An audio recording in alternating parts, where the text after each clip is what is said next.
to all of you out there. So for those who haven't watched me before, I am Andy of the Andycharger channel.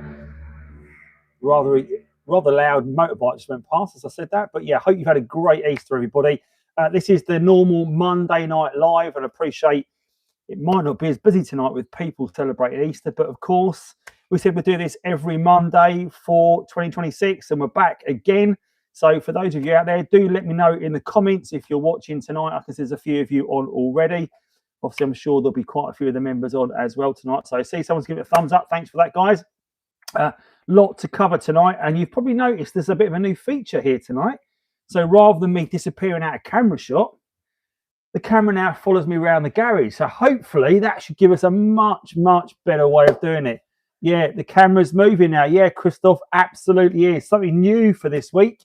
The camera's now on a gimbal, a face tracking gimbal, which is brilliant. So I can move around and stand up tall. I can get down nice and low, and it will follow my face. Don't know if that's a good thing, but you never know. John Rossiter, how are you doing, buddy? Andy Mortimer, good evening to you too. Any events to look forward to? Don't know. Has anyone mentioned any events this week? There might be a big one coming up this Saturday, as we know, which is the International TT show. Don't know if I've mentioned that much the last few weeks, but we are, of course, heading to Ypres from Wednesday, and we are going to be in Ypres or Belgium for 5 days, culminating on Saturday at the big show, the International TT Show 3, hosted by myself, Frank Schmalders and Simon Matthews at Caddy Cars in Ypres. So you know where you need to be this Saturday if you've not already got something planned. Chris Carr, how are you doing, buddy? Good to see you on tonight. Got quite a few members on tonight, which is great to see. Andy, Chris, Christoph, I see a few of you out there, so good to have you guys on. Claire Burt, yes, I have got your email and I've got your picture. Thank you so much for sending that through, Claire. I will come back to you once I've had a chance to reply. It's been absolutely manic here today, running out of time of getting this ready for the show on Saturday, getting all the prep done, myself and my wife, getting things packed, ready to go, as we are going to be leaving Wednesday morning. So I've only got just over 36 hours. Well, 36 hours from now, I will be in the car on the way to Folkestone to meet up with the people for the convoy that are coming over with us on Wednesday morning. So if you are joining us, I will see them. But Claire, I promise I will email you back this evening. So I hope things are good in your world right now. I know you've got things going on, so hope things are looking up for you and things are okay. I have got your picture. I will come back to you on those sorts over the various items you raised as well. But again, of course, guys, if you do want to get in touch with me directly, and this is really open to everybody, but I know members do take advantage of it, and it's a good thing they do. If you want to get in touch with me at the channel, you can email me at andy_charger@hotmail.com. And of course, if you want to fly going around the garage, if you want to support me here at the channel, you can join the channel as a member. There is a link down below as well. So if you enjoy what you see, if you want to support me in what I do and access some of the great features of membership, then you know what to do. But thank you to all the members as always for being on. I've been busy filming a video today, which I'm hoping to get finished off this evening as well and get it live for this week, which is all about, I suppose it's related to this car, but why Audi decided to put the 3.2 V6 power plant in the Audi TT Mark 1. I don't know if people know the story behind it and why it happened, because I know that many of us were happy with our 1.8 turbocharged engines, but they decided to go one step further with these beautiful car right behind me and put a 3.2 V6 in. So, Christoph, oh, Andy, I had one of those J&R drives that exploded on me yesterday. Only been on the road for 2 months. Think the move is to rebuild OEM ones. Oh, that's not so good. Sorry to hear that, Christoph. Now, I've put one of those J&R drive shafts on my Roadster, which I'm going to be taking around France this summer on a 2,000-mile journey for a fortnight. So that's a concern if the drive shaft's let go. I better put plenty of miles on it. Be interested to know how many miles you put into that car, Christoph, to get it to do that. I might have to look at see if I can change the drive shaft on that car. I don't want to have that happen to me when I am, you know, driving my Monaco and leaving the pit stop, because I don't think the pits will be open when I'm there. But again, thank you all for jumping on tonight. That video is coming hopefully this week on the 3.2 V6 and how it ended up in the Audi TT Mark, one of the reasons behind it.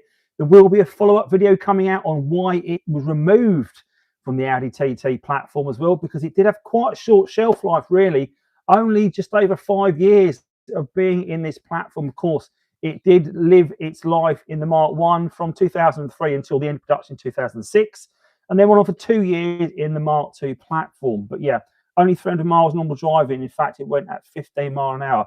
Well, it's probably a good thing it went at that speed, Christoph, and be interested to know what has failed and where it's failed as well, because you know, I think I'm going to have to do a bit of a deep dive into that as well, because the last thing you want is a drive shaft letting go on you. So yeah, maybe we could touch base on that as well. Guys, what have you been up to? Let me know in the comments where you've been, what you've been tinkering with this weekend, and of course where you're watching from this evening. So definitely put me a comment in there so I know that normally we've got people on from all over the world.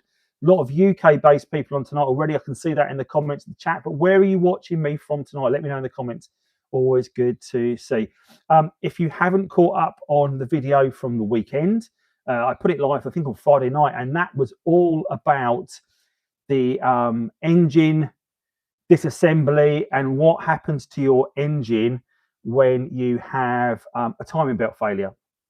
Now, I've got the engine apart in 2 bits now, and I thought tonight, as part of the videos that we do, I thought we would remove a valve from that cylinder head as part of this, and I'll show you how we do that, how you can remove a valve from your cylinder head and look at the damage that's been caused. Because if you haven't seen the video, I highly recommend you check it out, because there are obviously 20 valves in a 1.8T engine, and I'd say probably 20 of those valves are bent in some way, shape or form. So much so they have kissed the piston heads, which we'll look at the piston heads as well. That engine is filthy as well on the inside. So whoever's owned that car, it has been an absolute, well, they haven't done any maintenance, it feels like, on that car. So no wonder it let go on that previous owner and ended up well, as a non-runner. Of course, I have sold the bits off that car since, and we have made quite a tidy profit out of it. Music Audio React, greetings from Germany. Mick, greetings for you. Are you coming to the TT show this weekend? Hopefully you are. How long are you holding on to the engine for? If the block and head are good, I might buy it off you. Christoph, Claire, lovely. Thank you very much, Claire. Fantastic. Thank you very much for sending me £5 as a super thanks. Yeah, that's very kind of you to do so, Claire. And good to have you along as well. Good evening, Stephen, as well. The camera, have you noticed, for those of you who's joined, look at the camera tonight. We've got movement on the camera, so no longer am I disappearing off the feed. Watch this, in fact, and the audio as well. So I can talk to you and I can walk right around the back of the car now. Look at this. I can do a lap of the car and the camera will follow me the whole way around and it will keep me in shot. I mean, how good is that? So we can do some really good content here in the garage now. Of course, things like what Claire has just donated there, £5, that goes towards buying these features so that we can make the productions even better. So thank you, Claire, for sending that money. Well, that's the sort of thing that helps us make you a much better production here on the channel. Yeah, so Christoph, the engine's going nowhere. So if you're interested in buying parts off it, definitely hook up with me and we'll see what we can sort out on that. I'm sure there's bits off it you probably want. I think the head's okay, to be honest. There's no head damage, but the valves obviously need replacing. The main block, the pistons, you can have a look at it, but I think the pistons probably need definitely new rods and maybe new piston heads as well, because they've definitely got some kiss marks on the top from the valves where they've come down. Just going to scroll down because I don't want to miss out on any sort of there you go. I thought the camera had lost me then, so I can get right down here. So hopefully you can see, if I come right down here, you can see the shine on the 3.2 V6 and how clean it now is. It is so smooth to touch as well. I don't know if you could, I have to put my face to it. So it is so smooth. I've spent quite a bit of time on it. I have, oh, it's now lost me. You're going to come up? You're going to come up? Thank you very much. Hello, Mohammed. How are you? Good to have you on tonight, Mohammed. Another great channel member as well. So we've got quite a few of the members in. You can see the members on here. They've got the green name. Thank you, Stephen, for donating to the channel as well. $4.99. Thank you very much, sir. Again, those sort of donations help us with these great new features to the channel, so we can now do a much higher quality product. Yeah. Hello, Mohammed. Yeah, great to have you along. So Mohammed's a great support of the channel. He gifted 5 memberships, I believe, last week. And I think, Claire, I think you might have gifted some memberships as well last week. Or no, I think, Mohammed, you gifted them last month, didn't you, at the end of during March. So thank you very much for sharing the memberships, buying memberships, donating memberships, and growing the Andycharger channel and getting memberships out there. So I'm just about 20 members short now of hitting my 12,000, not members, 12,000 subscribers. I'm about 20 subscribers short. Now I was hoping when I got in the car on Wednesday morning, I would have hit that 12,000 mark. I had set a bit of a target a few weeks back, and I've been keeping it, but we're nearly there now. So hopefully we'll hit that 12,000 mark. So that'll be something else to celebrate when we're all driving off to Belgium on, of course, on Wednesday morning. Mrs. Jugs, I hope you're doing well. I'm looking forward to seeing you on Wednesday morning, bright and breezy, 8 o'clock at Folkestone Services as well, because you will be joining us as well. Lots of great members in the comments tonight. So thank you as always for supporting.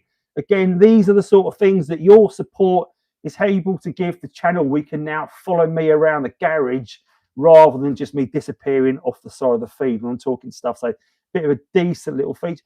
Paul Hutchinson, how are you doing, buddy? Need to come back to you as well. You've dropped me an email, and I will be coming back to you as well. It's been manic. So those are the members that have emailed me. I will come back to you before I go away. It's been absolutely manic here, getting this ready, getting this all nice and clean.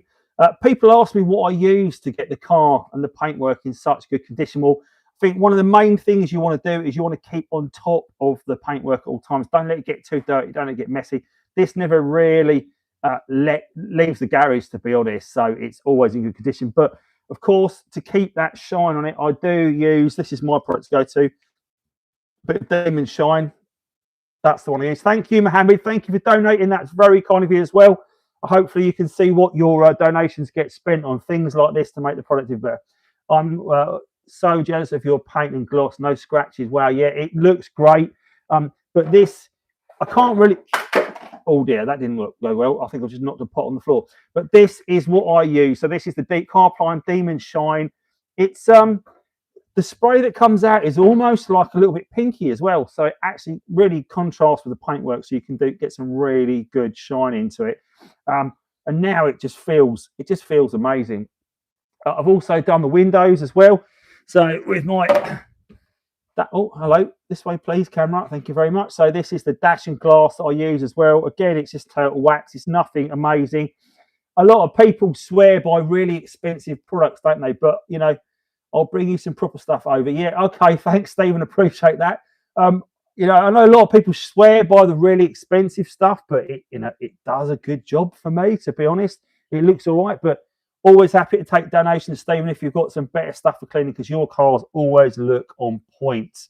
But guys, what have you been up to this weekend? What have you been working on? Do let me know in the comments. Again, I've been flat out getting this ready, tracking down all my mics, my cameras, all the equipment I need for this weekend. It's gonna be a real hectic couple of days. And Underbelly, thank you very much. Someone I think has just Underbelly, has someone just bought you a someone just gifted you a membership. That's very kind of them, if whoever's done that. Thanks in the comments, guys, for gifting Underbelly a membership. Of course, when that membership expires in the month, always make sure that you remember to renew it so you can stay a member of the channel as well and carry on support. So thank you very much for that, whoever's just done that. Next year, I'd like to come to the ring if you guys are doing it again. Gives me time to get my new Mk1 3.2 ready.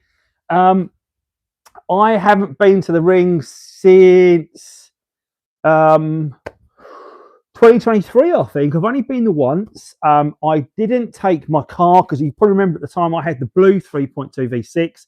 And just before, a couple of weeks before, we went to Simply Audi and it broke down. And it had that problem with the crankshaft position sense that was causing problems. So I didn't take my car to the ring. I did go to the car. I did go to the ring with a car. It was not my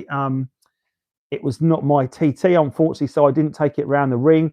I have been round the ring in a TT as a passenger. Bit of a scary experience, if I'm perfectly honest. I've realised from going around as a passenger, I'm not a race car driver. It did scare me a little bit. The thing about the ring is, Chris has got a trip coming up to the ring. I know there are a few people going at the end of the month. It actually clashes with, I'm playing ice hockey in Holland that same weekend, so I won't go in that weekend, unfortunately. But yeah, it's definitely worth going and looking at, even if you don't drive around it. Go and check it out. If you like cars, you can see some amazing cars there.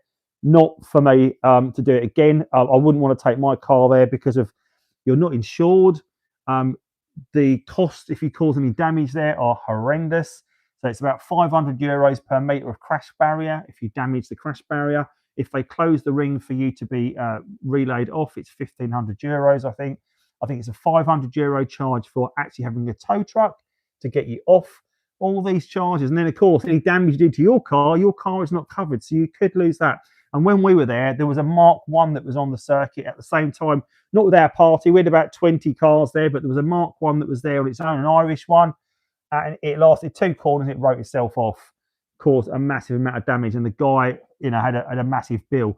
You're not covered. Your insurance doesn't cover it. In fact, if you look through your insurance document on a lot of private car companies' insurances, you'll notice it actually states it excludes the Nurburgring specifically because people do it. So definitely, if you're doing European driving, it will normally exclude that unless you get specific cover. Not that I'm giving insurance advice, even though I suppose it is part of my my main job. So but I wouldn't give any advice on that. But what I would say is there's a lot to consider if you're taking your car out there.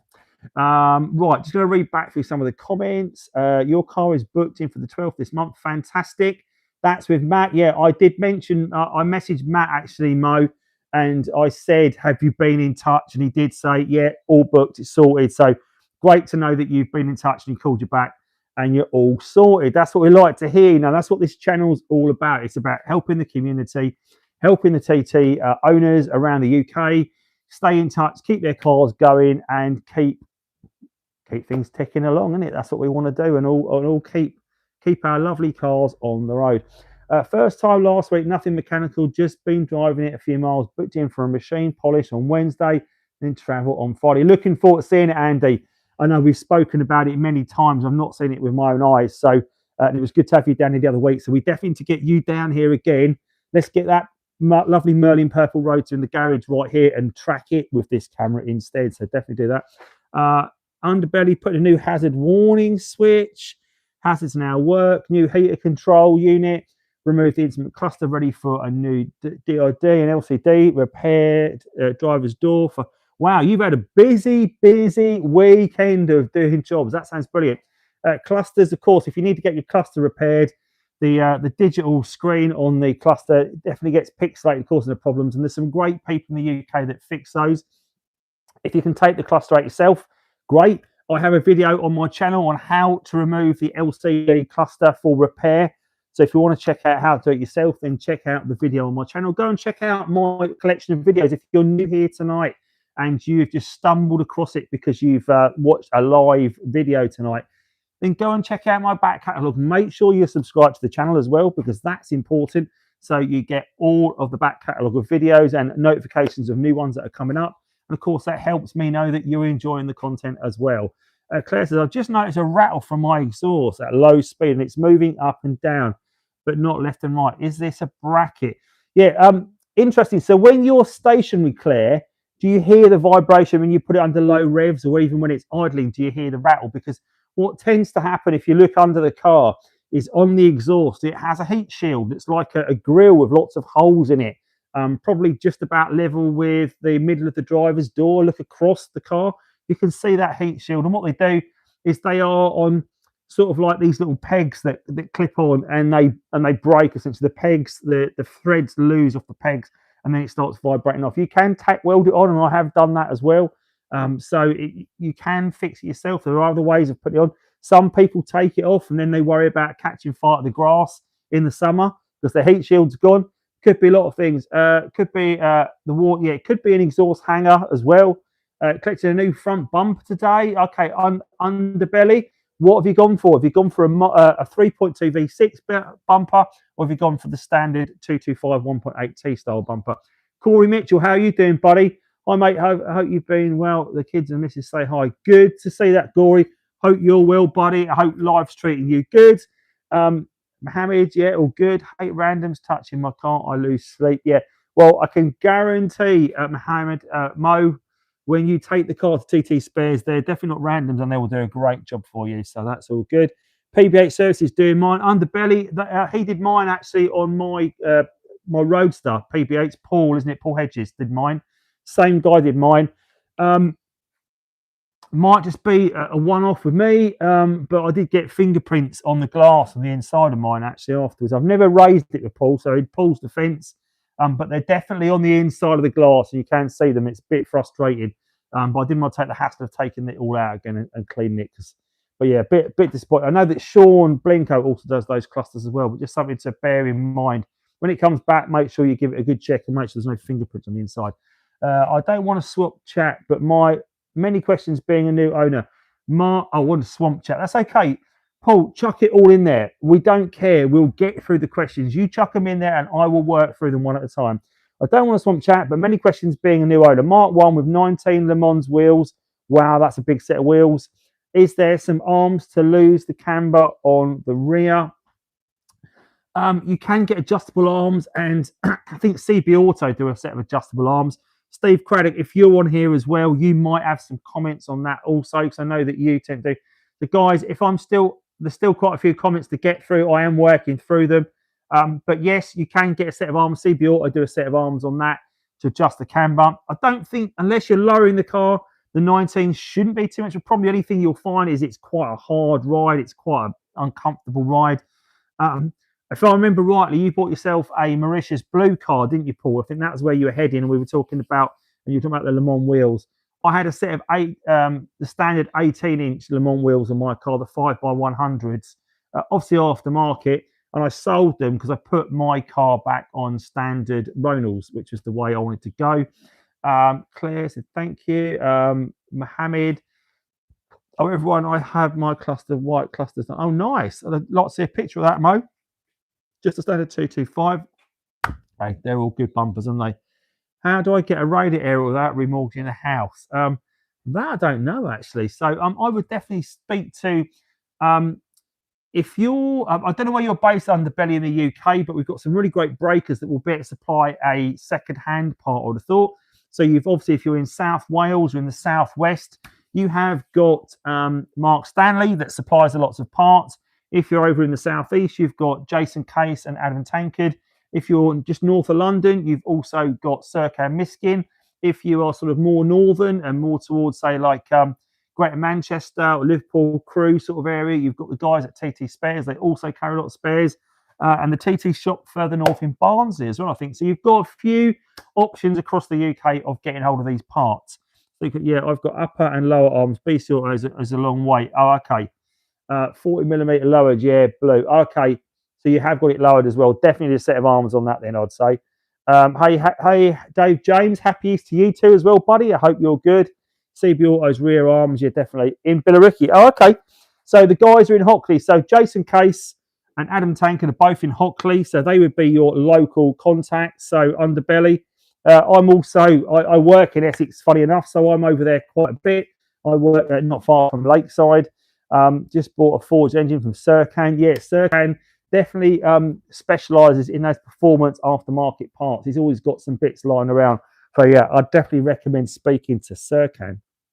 So hopefully we're rattling through your questions there. Do keep chucking them in the chat though, Paul, and we will see if we can work through it. So we'll probably have a little walk around the car in a minute, and we'll just talk about some of the bits I've done over the weekend. I have, if I come down here, so to get it ready, come down, will it follow me? Is the face going to follow me? So I've addressed the grille. I've used Maguire's on the front grille, so it is looking really good now because the black, you'll come down like that.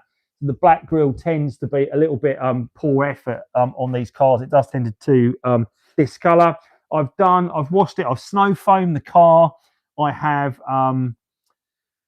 I put some pre-wash on it first, then I snow foamed it, then I washed it with normal car wash, a turtle wax product I've got. I then have dried it with not a microfiber towel. I've got these great. Bryn gave me this actually. So Bryn gave me this great towel for doing the car. So I managed to, I think it's from the Clay Cloth Company that Bryn gets has got a deal on his channel. You can get a discount if you go to Bryn's channel on items like this. So I dried it all off and made sure it was all spotless before, no water drying on the bonnet and the roof. I've then gone over it with the detailer as well. I've done the dash and glass on the glass, so it's looking good. I haven't started the inside, and that's a job for tonight because I need to make sure the inside looks as good as the outside. Right, Emmerich, good to see you, buddy. I hope you're well. Nice to see you on, as always. Stephen Craddock, the engine is a monster if it's the one I think it is. Yeah, I think, wow. That is a big engine, 650. Now, is that the engine, guys, that belonged to the car that was in Scotland? Steve Craddock, is that the engine that was in the Scottish car that went to Mark, that then went to Serkan for braking? Because if that was a beast of an engine. In fact, okay, brilliant. Right, Chris Carr, if you go to my videos and you look up TT meets TT, I think at the start of season 2, there was an episode called Wee Scottish Beastie. And that is all dedicated to that car and that engine. So if you want any detail behind its history from the previous owner that had it built, it's all in that video. So again, another service from the channel here where we can give you the history of your cars. So if you want to check out that particular video, it's a minus the turbo and manifold. Okay, but if you want to check it, Auto Glim, snow foam kits, highly recommended. Thanks, Mo, appreciate that. So Chris, if you want to check out that video, oh, you saw that video, watch it again. Okay, great. So that is the engine that you're talking about. So interested. It's funny, isn't it, how something that we talk about in the community is that because these cars, you know, they're coming down in numbers now. There's not so many of them around. And for those of us that do these channels and go to a lot of car shows, we see the same cars that change hands, and people do some different things to them, add different bits to them, but they're the same cars, and we recognise the reg plates, we recognise the cars, and we always go up to new owners and we say, oh yeah, I know your car because it was owned by whoever, and yeah, I remember it had this, that, and the other. And they always say, wow, how do you know so much about the car? And it's say, well, because I've seen it, it's been on the show scene for a few weeks, few years, whatever, and we've seen it and we know the history behind it. So it's always good to pick our brains, because sometimes we've got information that you may not have been passed on. So we will always, well, I will always happily pass information about that. There was a car that was painted in papaya that was owned by a guy called Bogdan, lovely guy. He painted a Morrow blue car in papaya, and it's a great condition. It looks, you park it next to my car, and it look very, very slightly different. You can tell there's slightly different colours. But I always say, if you open the bonnet, he hasn't painted the engine base. So when the new owner had the car, and I said, oh, I know if I open this bonnet, it's going to be blue inside. He's like, how did you know that? I said, well, because I know the car. You know, it's got some really nice body features on it as well. Nice car, nice colour, nice features. Definitely want to check out if you see that car on the circuit. Oh, I can hear people in my hot tub outside now because I just heard my daughter swearing. Hopefully, they didn't come out on camera. Yeah, so we'll have a little walk around the car. We'll talk about some of the features that this car I've updated on it. So let's pick you up. So you can probably come with me. So if I can do that, we can walk around. It's going to follow me. But of course, if I do that. So first up, we'll look at the roof rails. So I've had these roof rails painted. Now they have these little flaps here that you can push down like that for fitting things like roof boxes and things. Now I had these painted by a guy that did the wing mirror and also the front wing. I had a new front wing put on and the wing mirror painted as well. So if I come down here, you can see the wing mirror. In fact, you can see that in this light. You could probably see it's a very slightly different colour to the door when you compare the two. In a lot of lights, you can't see that, but in this, you can really see the door is darker than the mirror. I lost a lot of clear coat off that mirror, and that's why I had the mirror repainted. But of course, because it's done in a different material to the door, and of course, the roof rails, which are these bits here, are on different material, different alloy to the bodywork, they have also taken the paint differently. So the wing mirror, the wing, and also the roof rails have all got a slightly different tinge. And I think this papaya is a very difficult colour to match. We've talked about it quite a few times. So in fact, we can talk about the car that you see on the thumbnail of this video. Now that thumbnail is a car, a 3.2 V6 that's owned by Jeff Bedford, a good friend of mine, a lovely guy, a lovely car. He's actually convoying with us to Belgium on Wednesday. And that car looks beautiful. When you see it in the flesh, it looks amazing. And if you sort of ask Jeff about the car, he will say, he will say it's nice, but he always wants it to be, fettled a little bit more. I don't know why, because it looks amazing, Jeff. If you're watching tonight, your car always looks great. But I think you said it before, it's had some paint, and you can see in a yellow car when it's had paint. I can't see it personally, but I know if it's your own car, you notice those things. But that car particularly is a beautiful example. It's been featured in a few car magazines. It's normally the cover art for a lot of the Facebook groups as well. So definitely check it out. It's one of my favourites on the show scene. And I'm sure that Jeff and I will be enjoying a few Ypres beers on Wednesday night. We're in Belgium, so looking forward to doing that as well with him. How big is the legendary garden? It's fairly big, Mo. Actually, it's going to. So talking of that, we are going to be holding Springfest here in the garden on Sunday the 31st of May. So if you want to be here for Springfest and take part in that, again, it's open to members first, and then there's a lot of new members. So if you want a spot at Springfest, then please drop me an email so I can mark you down. I will be sending out some comms later in April for the meet in May. We can fit 40 cars in here, and that's it. So we've got room for 40 cars in the garden. We park up. We have a good day of talking all about the cars, having a great day catching up with friends. It's just a lovely, lovely day of TTs in the garden. The catering is also supplied by my wife. So my wife has a business called the Springbank Kitchen. She does cakes and savoury bakes and lots of things like that. So she runs a great business. So she will be doing coffees, teas, savoury bakes, whatever you want in the garden. It's so there will be a full menu available. So don't worry about bringing a packed lunch. You can buy food here on the day. We've also got an actual purpose-built outdoor toilet for this sort of thing now as well. So there's no portaloos. It's a proper plush toilet. Those of you that have been to my garden before for a car show will know that we mean business when we put a car show on in the garden. So yeah, good for that. So it's a fairly decent size, Mo. Carl Heinz Riedler, hi Andy, do you have any videos on coolant loss? Do you know what? That's been a question that's popped up a few times actually, Carl Heinz. We've had Stephen Harper, I don't know if you're on tonight, but he is a fellow YouTuber from Ireland, and he was being stumped by coolant loss because the coolant was disappearing. It gets sucked away. There's no evidence of it leaking anywhere. It just seems to be disappearing from sight. There was no obvious signs of it in the oil. It just sort of seemed to disappear. I don't know if you got to the bottom of that, and I don't know if you are losing it with visible signs of loss. Don't forget the coolant system on these cars is as old as the cars normally, so it's over 20 years old, and the pipes will crack and deteriorate and will leak coolant where you're least expecting it. Of course, the thing with these cars are most of them have an engine under tray on it, so any coolant that's leaking will be sitting on the tray, potentially coming out the back of it at any speed. So you do need to make sure you've got the engine under tray off so you can look underneath. I'd recommend getting it on a ramp if you can to examine it better. You can jack it up and have a look underneath, but it is limited to your access and what you can see.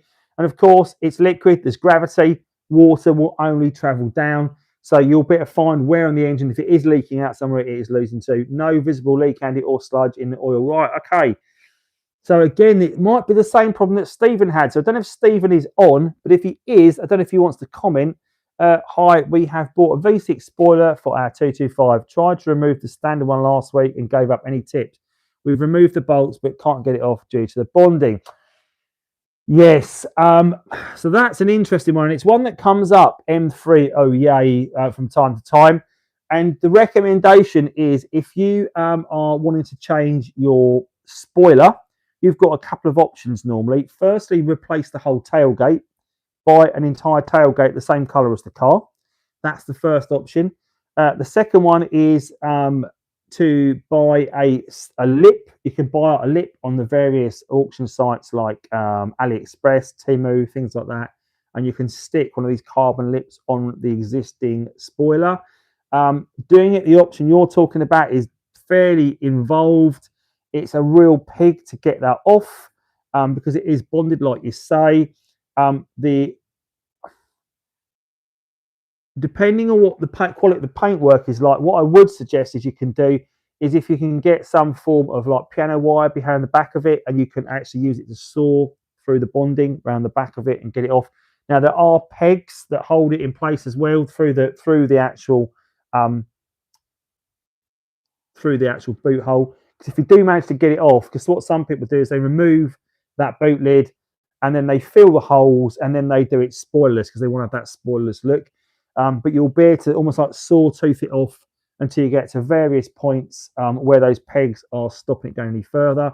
It will only help a little bit because it does, only gets you so far, but at least that will remove some of the bonding. So that's all the advice really I can give. I appreciate that's not. Oh yeah, there you go. I think a few bits of that. Hot water and a hairdryer and some string. I use fishing line. Oh, there you go. Pair of gloves and fishing line. Yeah, that's another good one. And in fact, M3OEA as well. If you want to see how I removed the badges, the various badges, the TT badges, I've done the very same thing. I've used fishing line and just sawn them off in that way. So I've got a video on how to remove badges on the channel. So go and check that out if you want to check that out. But again, the paintwork is looking great on this car right now. I'm really pleased with how it's come out.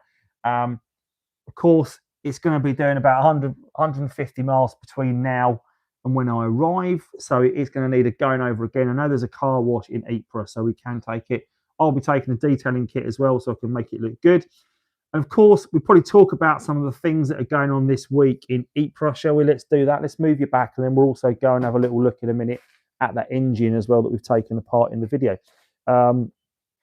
So Ypres, oh, there you go. The camera was just catching up.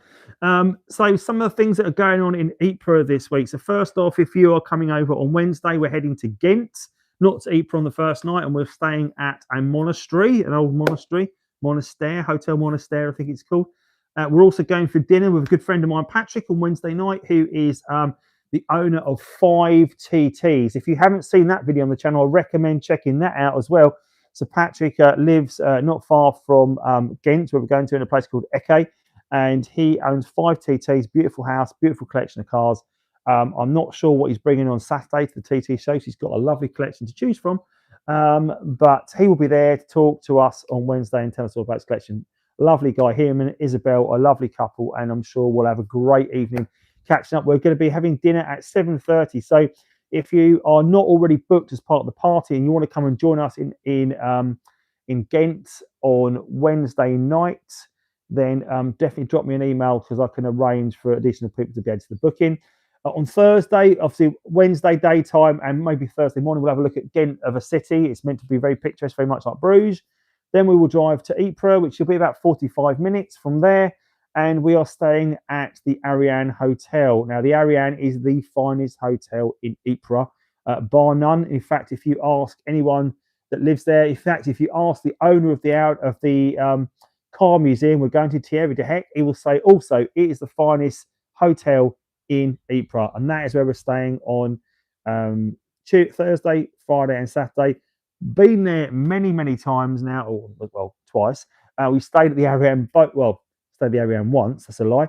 I've also stayed at a wellness spa as well there. Funny enough, strange place, but we'll talk about it another time. But the Ariane, beautiful hotel, and that's why I'm going back because it is absolutely brilliant, beautiful place, great location, perfect for the town. And then we will have a few drinks, but a dinner, I'm sure, on Wednesday night, maybe at the Thursday night, at the hotel. Friday will be go off and explore the area, go off and see some of the history behind Ypres. It's a really historic place. So much history from World War One is based around the town. You can't go more than about 50 yards without seeing something from that. The weather forecast is looking really good now. So we always have magnificent weather when we go to the TT International show. And this year was looking a bit dicey, but it looks like to have sorted itself out. So I'm really pleased it has sorted itself out. And then Friday afternoon, 2 o'clock, we are meeting at Tynecott, which is a cemetery, World War One cemetery, military cemetery. And we are going on a 2-hour cruise around Ypres and the surrounding areas, being led by a local guide, one of the great local people that come to the TT show. He's got a TT, and he's offered to take us on a tour of the local area. So there'll be lots of TTs joining for that. So if you want to come and join us for that convoy, please come along on Friday, 2 o'clock at Tynecott Cemetery. It lasts for about 2 hours.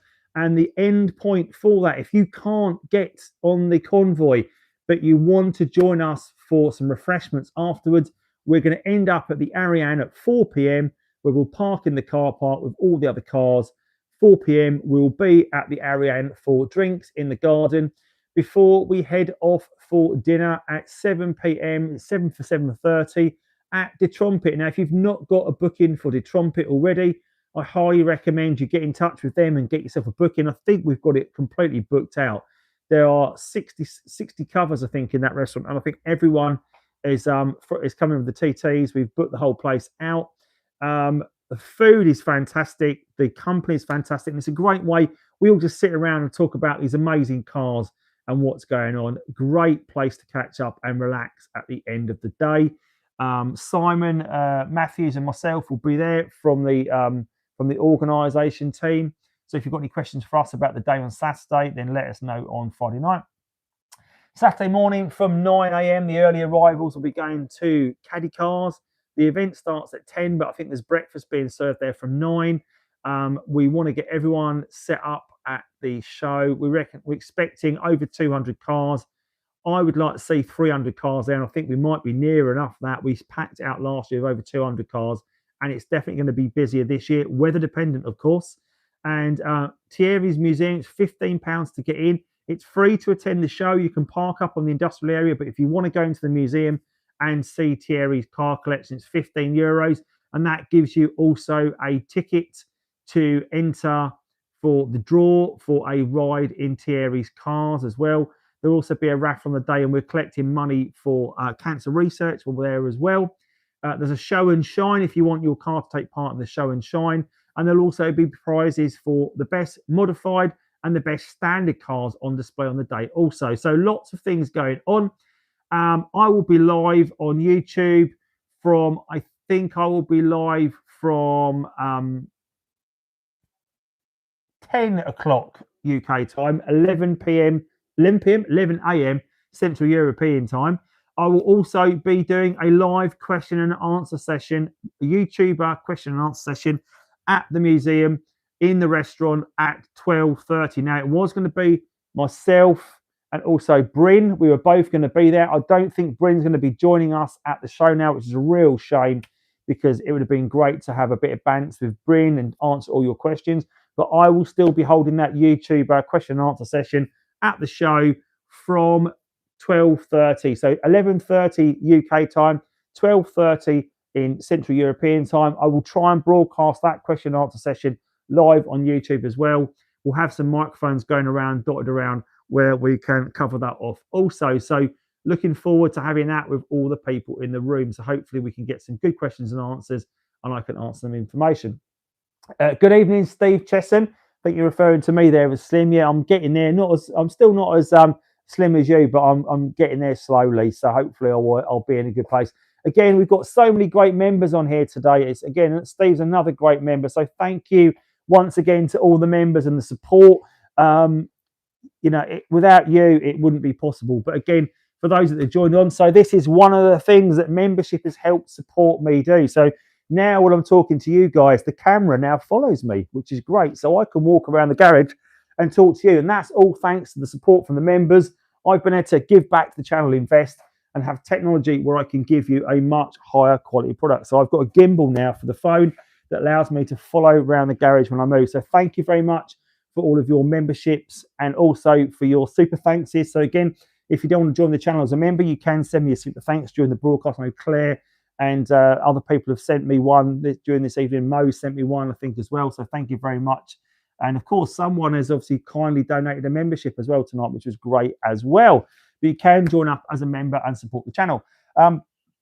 Also, I've finally got a merch store live.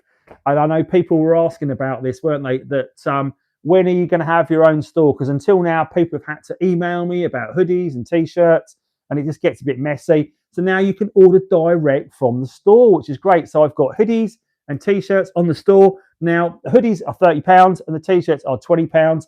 And there's a various selection of them. We've got the standard Andycharger hoodies, which I haven't got on the scene. This is one of the older style ones, but I'm sure you've seen that with the little badge on the side and the big logo on the back and the YouTube branding. We've also got specific hoodies and t-shirts for the show this weekend. So we've got international TT show hoodies and t-shirts available on the store right now. So if you want to pick up your merchandise for this weekend, you haven't done so already. I know many of you have already picked up your great hoodies and t-shirts this weekend. You can pick it up at sellshirts.com. That's sellshirts.com/marketplace/Andycharger. And you can pick them up direct from the store. They'll post them direct out to you as well. I don't need to get involved in it. I'm just making the merchandise and the branding for you guys to get it shipped out. So yeah, help yourselves to that, guys. Again, it's not a money spinner for me. That's just about people that wanted a way to get the branding and get wearing the Andycharger merch. So you can do that as well. So hopefully check that out on the channel too. But I say I have got the engine stripped down that we were talking about the last few weeks. There's a video all about what happens to your engine when the timing belt goes. I've got a really itchy beard tonight. Sorry, guys, get itchy in my face. But I'm going to talk about that now, what I found and how, what I found and how I could identify what had happened. So to give you a bit of background, the black project car that I bought going back nearly 2 years, it was £300. It was a non-runner. It was in pretty bad shape. It had a timing belt failure, and the timing belt, which I've still got lying around, and I can see one on the floor. I'm hoping that's the right. I'm going to pick it up. No, it's yes, it is the right belt. So now the timing belt goes around your engine, and it keeps your camshafts and your crankshaft all in perfect time. Going around a few other bits as well. But what it's meant to have is meant to have these rubber teeth. See those rubber teeth?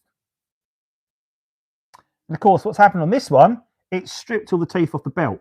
So when these teeth are going around, pulling the various pulleys around, it's got to that stage, strip the teeth. It's not moving the cams on. It's not moving the crankshaft on.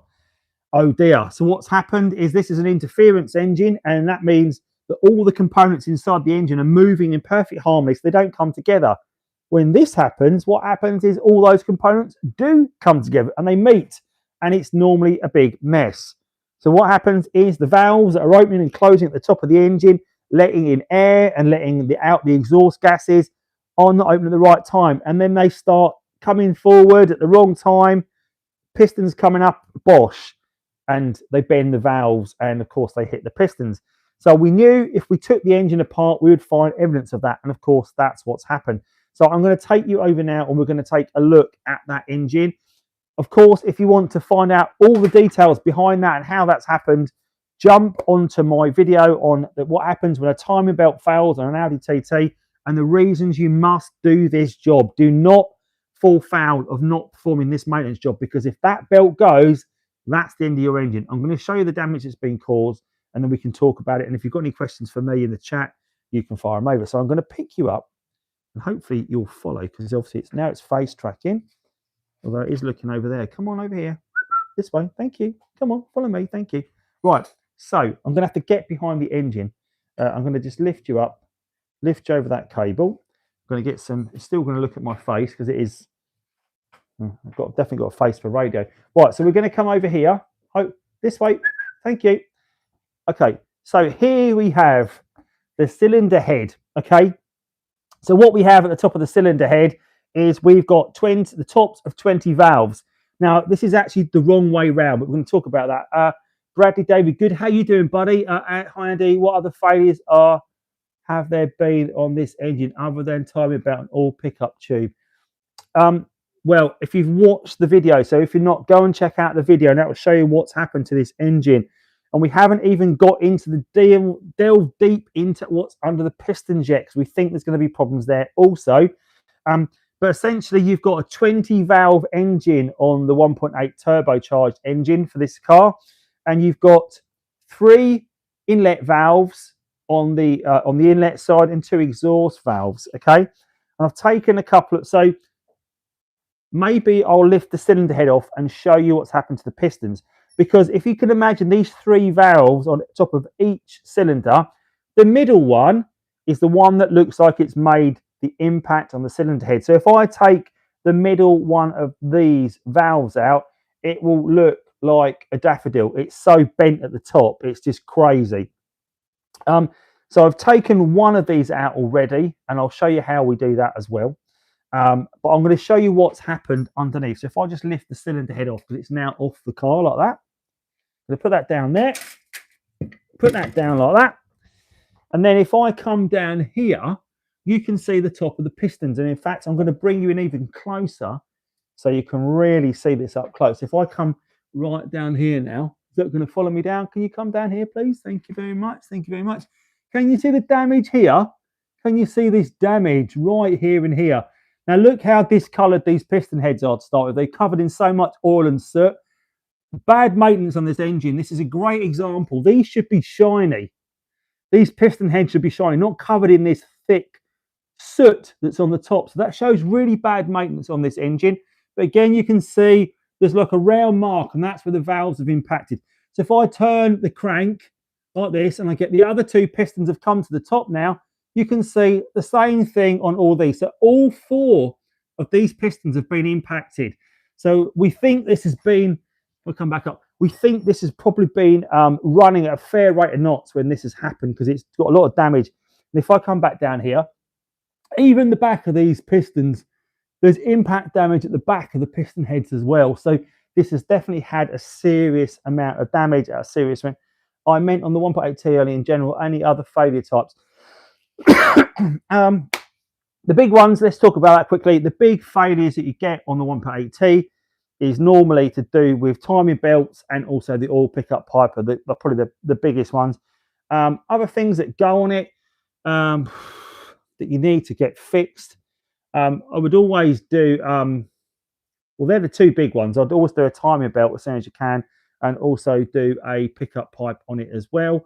Definitely do a proper service on it as well and see if you can have a look. Now, the thing about this engine, you come back down here, is seeing that thermostat is another great one. Yeah, so that, if you don't do that thermostat and it starts overheating as well, and it won't get up to temperature, you can do more damage that way as well. So definitely do a thermostat. It's a bit of a pig to get to, and the thermostat is just, if I come down here, the thermostat, oh, come on, down here, thank you, come on, down here. It won't go down far enough. Okay, so I'm going to drop the camera down like that. I wonder if it will come down now. Come on, down this way, please. This way, thank you. Come down. Come on, over here, thank you very much. So it's not going to go low enough, so I'll have to tell you about it. So the thermostat housing is just down at the front of the engine there, and that is also another classic problem that you get.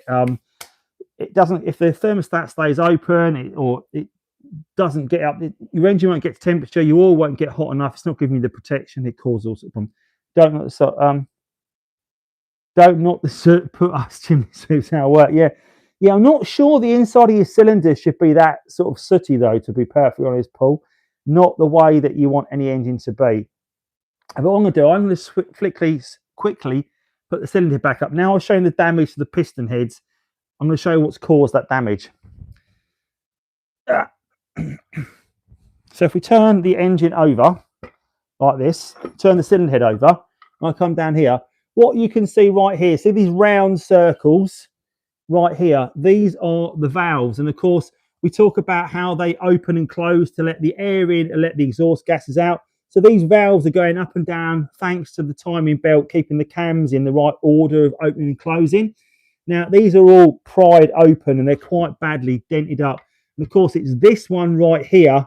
This one is the actual center one that's been impacting. And I think if we remove those, we will find that it is the one that's got a lot of damage to it. So what I'm going to do, hello, Jack. How are you doing, buddy? Hope you're all good. So if we turn the cylinder head over, I do need to give my hands a bit of a wipe. And luckily, I've got a cloth right here, so we can do that. This is great having this camera, isn't it? That now follows me around. I mean, how good is that? That's a much better way of doing it. So if I do that, although he says that and then the camera doesn't, come on, down here. Thank you very much. So if we come over here, so again, what we've got is we've got the tops of these valves. And what you can do, if I can just put that up like that, I'm going to see if I can put that up on the top of the block. I'm going to back the camera up so you can see a bit more, get more of a wide angle. So what you've got on this this head is you've got these hydraulic lifters, and you can actually just pick these out. If I show you, he says, if I can put, there you go. They're the hydraulic lifters. And underneath the lifters, as you can see, the very top of those valves. And they are held in place by, or they're held down by a spring cap, a spring, and they're also locked into position by 2 collets. And it's easier if I come over to the camera and I show you what they look like. I'm going to grab some bits and bring them over. A spring, a valve cap. Oh, I'm coming over, guys. So those valves that you just saw the top there, essentially, they are running through the middle of this. Now, this is a spring cap right here. Come on, down here. Thank you very much. That is a spring cap right there. And that sits on top of the spring. Okay, like so. And then you've got, this is underneath the hydraulic lifter. There you go, going up and down, right? The way that attaches there to the end of the valve stem is it has these 2 little bits. I don't know if you can see these. I don't see the come on, why is the camera doing that? Come on. Down here, please. Thank you. It has these 2 little collets, they're called. I call them tappets in my video. I just dropped one on the floor. And they're like tapered. They're very finely tapered. They're 2 halves that come together. And the way you remove these, essentially, is you put a socket over the top of that valve cap, give it a hammer, and you put a little magnet on top of the valve stem, and the socket goes around it. It squishes the spring down. These pop off, stick to the magnet, and then you remove the socket, and then you can just take the valve stem out. I don't know why my camera keeps having a twitch out, but I'm just conscious that by doing this, is it going to keep focus on me? Is it going to let you see what I do? Hopefully it is. But essentially what I've got here, there you go, right there. See that? There's a little magnet there on the end of my GoPro screw. There you go. There's the little magnet on the end, okay? So what I'm going to do, I'm going to take this and I'm going to put it on top of one of these valves, and then we're going to pop it off and see if we can have a look what's underneath. Just going to see if I can pop one of these more central ones out, because that would be the one that we want to get to, because those central ones are going to be the ones that are going to show you the most damage. I'll just pop one out just to show you the technique, and then we'll have a look at the valve that is completely bent. So I'm going to put it in place by putting it on top of the valve stem, like so, like that. Going to put that down there for a minute. I'm then going to grab my socket, like that. I'm going to put my socket over, there you go, you can see I put my socket over the top of that valve cap. Now the socket tends to come flying off when I do this. It's going to move this back so it doesn't, I'm going to move that on like that. I don't know if this is actually the official way of doing it, because I was toasting the engine. This is what I've done. I'm going to give it a whack, a good whack down, and by doing that, that gives the spring enough compression. The collets jump off, the magnet and the collets get magnetized to the socket, and then we can remove the stuff. So you'll find things will go flying everywhere.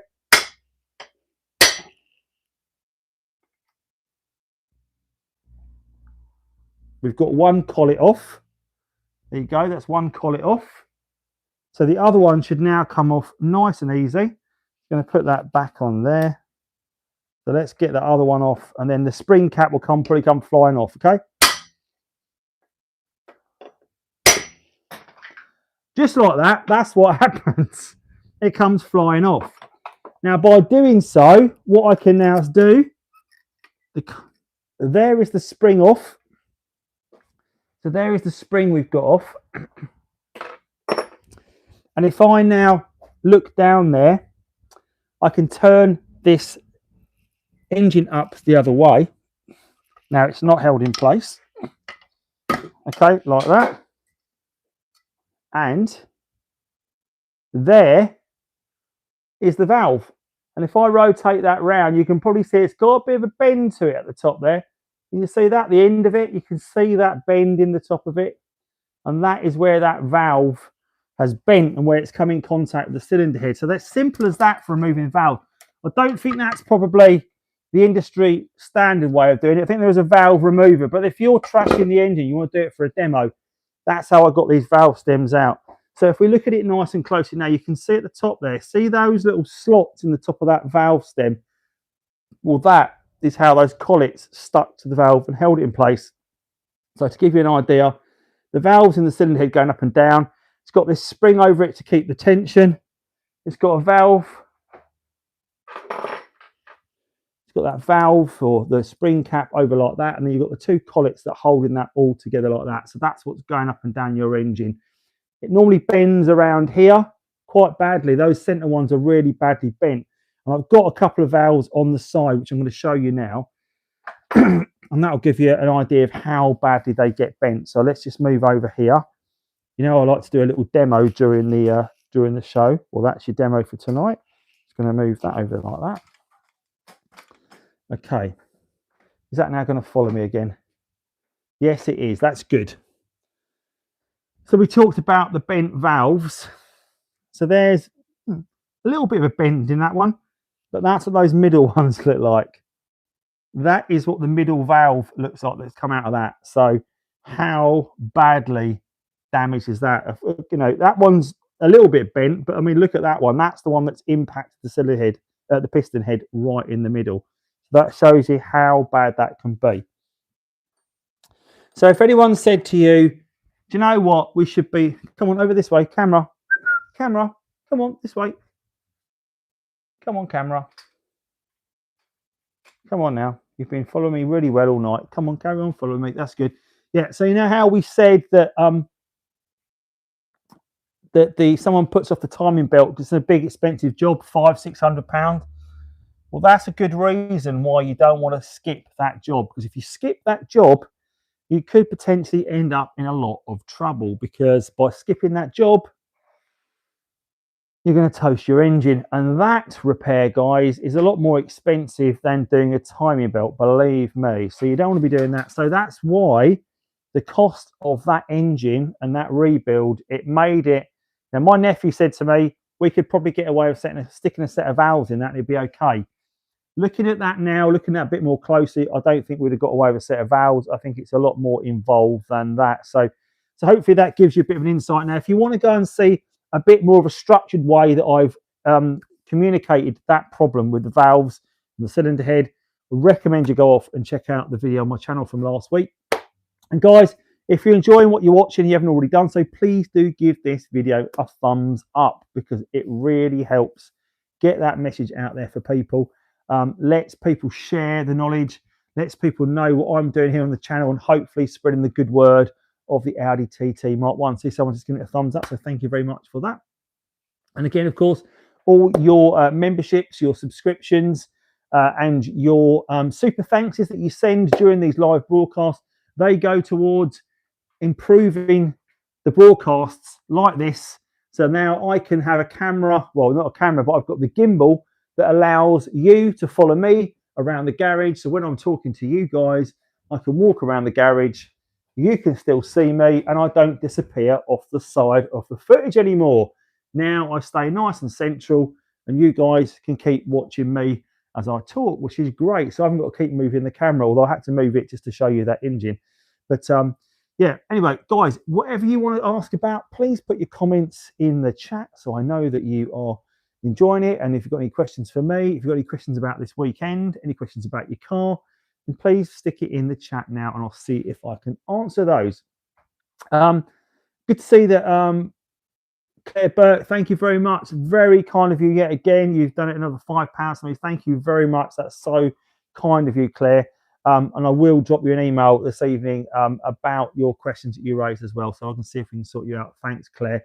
I know that you're a long way from me, otherwise I'd be able to come and help you with those bits on the car, wouldn't I? But I think you're up in Scotland, so that's a bit of a trek. But I'll see if we can find somewhere local that can help you out.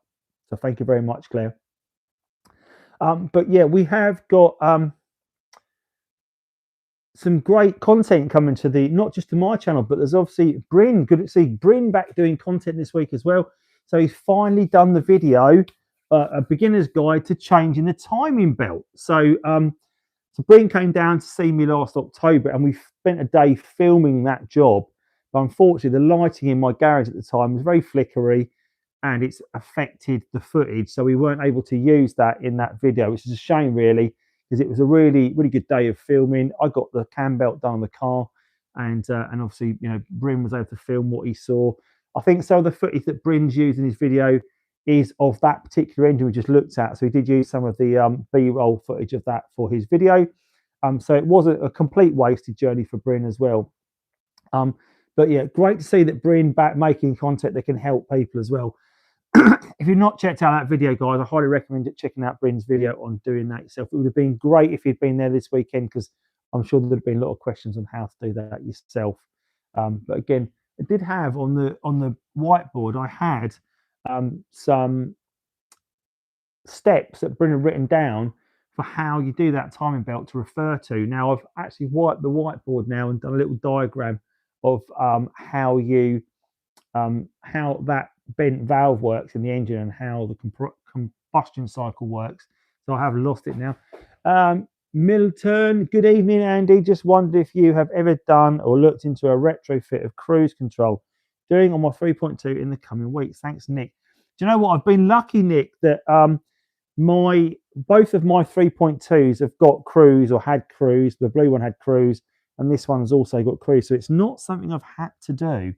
I think Dom did a video actually on fitting that, the Parrot Bros. I'm pretty sure he did a video on retrofitting the cruise control. I don't think it's too much of a difficult option to do. I think it's quite a plug and play feature on these cars, so it shouldn't be too tricky. You just need the stalk, I believe. But yeah, definitely check out Dom's video on that. Stuart Heather, just had cam belt, water pump tensioner done, changed rear control arms, all 4 for adjustable rear bushes, thermostat, temp, sensor, and various pipes under manifold. Wow, that's a lot of work you have done there, Stuart. Hopefully the car's running sweet for you now. I'm sure it will be, so that's quite a bit of work doing there. So hopefully you've had some enjoyment out of it this weekend. Let me know, guys, if you've what work you've had been doing. It seems to be quite a common theme of, you know, what people are doing, you know, cam belts, water pumps. That's because, of course, when you do that cam belt, you should definitely do the water pump and the tension at the same time, because if they fail and you haven't done them, it's a bit of a wasted effort, isn't it? So definitely worth doing. It's a bit like doing the alternator and not doing the auxiliary belt, which I didn't do, funny enough, when I took the alternator off this car. As you probably saw, quite a deep dive video on how to take your alternator off from a 3.2 V6. It's a really involved job, but I did it, covered it on the channel. Desperate for a drink, need a drink. There we go. But I'm going to quickly touch on some bits. Those that are going to Belgium, things you will need to make sure you take. Bless me. You will need to make sure that you take your driving license. You need to make sure you take your insurance certificate. You need to make sure you take your V5 document as well. So make sure you've got those documents with you. Pretty key. You need to have a first aid kit in the car as well. I'd recommend a fire extinguisher if you've not already got one. There's quite a good European pack that you can get for taking stuff, and you can probably still get it ordered off Amazon as well between now and when you go, which would have things like the high-vis jackets that you also need in the car, 1 per person. Of course, TTs don't tend to have more than 2 people in them because you can't really get people in the back of them. So 2 high-vis jackets. You need some breathalyzers as well for the car. If you're going to Ghent with us on Wednesday, you also need to make sure that you have filled in the low emission zone waiver on the website, because you need to have your car registered. If you don't register, even as a foreign motorist, you still need to register with them. Otherwise, you get in trouble. And there's about a €270 fine if you don't do it. So definitely do it. If you're going for Ypres, you don't need to worry about that. There's no low emission zone certificate for that.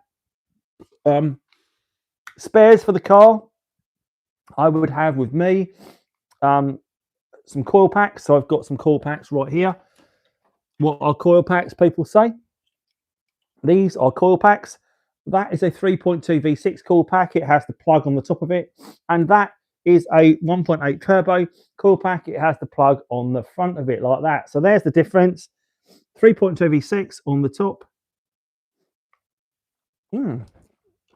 What's happened there?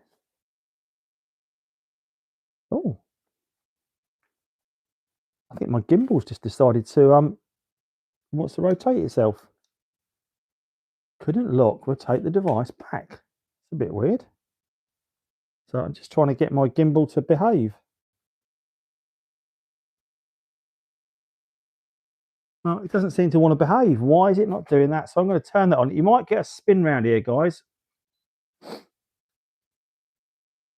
There you go. I think if you don't use it for a period of time, I think the gimbal turns off. I just found out because I have been live for 70 minutes now. So there you go. That's a new feature. I found this gimbal. Right, so there you go. You definitely need to take a set of those, I'd say, because if they do let you down, you do need to easily swap them out and they can get you out of trouble. So if you're going on a road trip, take some of those. And a couple of other spares I would have with me as well. A MAF. So that is a mass airflow sensor. They can fail on the car. And if you get stuck somewhere, that might get you out of trouble. So I'm going to take a set of those. Other features I'm going to be taking to Ypres, which I'm going to cover off. Right here is the Topdon JS 3000. You can get this on my TikTok shop as well. They're 120 quid, just so people are aware. And this is a super duper jump pack for the car. There you go. There it is, the JS 3000. I've got a couple of these, the Topdon products. They are really, really good. So if you're interested in picking up one of those, get over to TikTok. Check me out on TikTok and pick one up from my channel. These are great for starting the car when you've got a flat battery. They will get you out of trouble. They're also a power bank that you can use for things like charging mobile phones. So if you're going to any festivals, maybe you go fishing and you're stuck at the side of a lake, you need some power, USB-C chargeable. This will do all you need it to do. It's a great way. We live in an area where we get a lot of power cuts. And my lights that you see in the garage here, you probably can't see them, but there's one right here. There's one. That's my softbox. I've got another softbox there. I've also got a ring light like this. There you go. So that sits behind the camera. So they're all running off USB-C power. So if we have a power cut, I can get this Topdon gadget out and I can run all of my lights. So they're a really good gadget, but they're essential because they've got the jump start capability to have in your car. Highly recommend one of those. I will also be taking with me to Ypres this gadget, another Topdon gadget. This is the Art. Hello, camera. This way, thank you. This way, please. Camera, thank you. Come this way. Come on, spin round. So this is the Arty Diag 600. It's for reading codes and errors on your car. Highly recommend picking up one of those because if you have any issue with regards to error codes on the car, any sort of engine management lights, this is a good way of looking into that. So I'll have mine with me when I'm in Belgium. So if you've got a problem while we're there, if you want your chains read, if you want any engine management light codes looked at, I will have this with me. I'm happy to check out your car. No charge, of course. I'm just there to happy to help. I won't be taking this with me because it's another great gadget. If you've got a battery problem or alternator problem, this can diagnose that for you because it will tell you if the battery is failing to charge. It will give you a battery health readout as well. BT 200 from Topdon. I've got a King Bollen one as well, which also does some great features for testing the battery, which is great because obviously what you also have, what blow heater do you recommend for wet carpets? Where are your carpets wet then, Emma, Claire? Is that in the footwell? Did you mention that you had that leak in the footwell? I think that was probably your door seals that was doing that. And I think you also said you had a gap above on the roof as well. So that could be that as well. Is it worth doing the cam and crank sensors while the front end is off?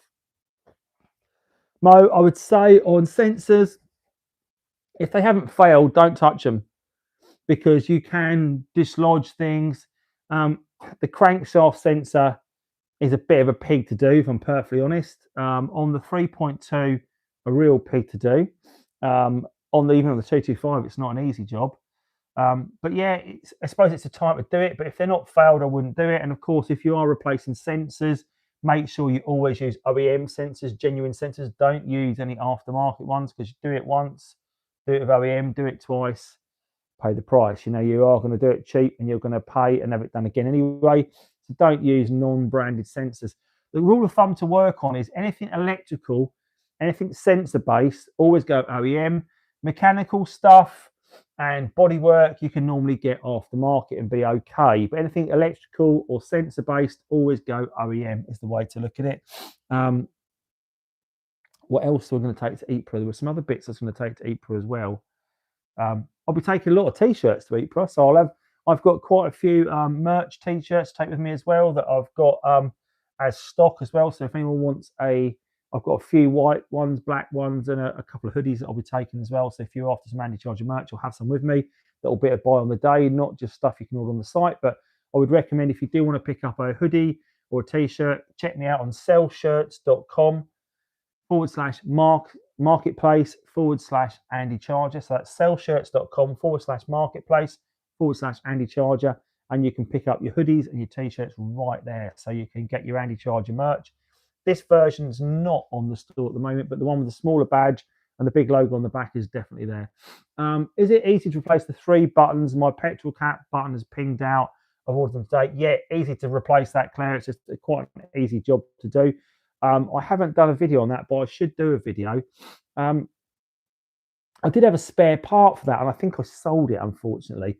I had a few bits, like I had a spare hazard warning switch, which I sold. I had a spare I've got 2 heated seat switches, sold one of those as well. But I've got one in stock here.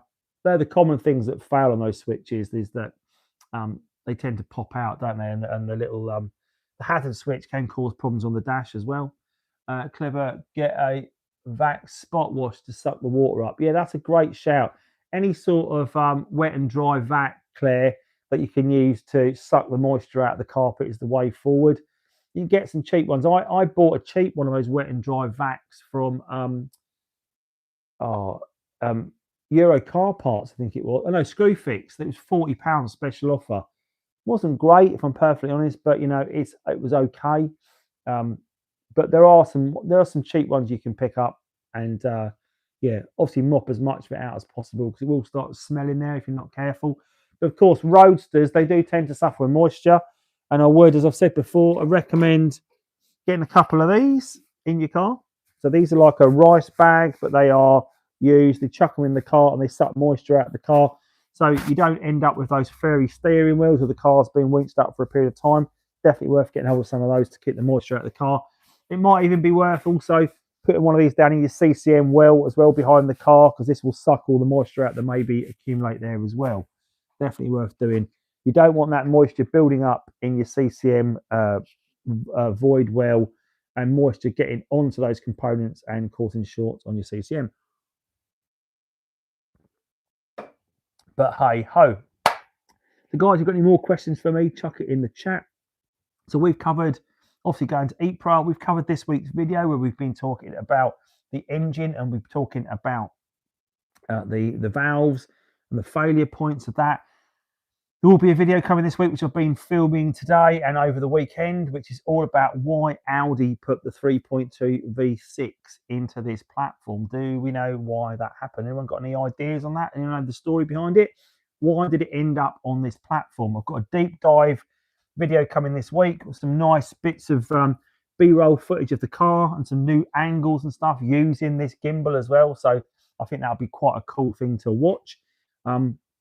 But I'll leave that up there for a minute, see if anyone knows why they put it in the car and what the reason were. And obviously the reason why they took it out of the car less than 5 years later as well, because it's of course, it all, as a lot of these things, they do come down to economics. Because it's a big engine in the car, big fuel thirsty engine, and you know, times change, politics change, and the reason that we have the engines, the 30 engines, why they disappeared from mainstream motoring is quite obvious, really. You know, they really started disappearing when the economic crisis of sort of like 2006, 2007 happened.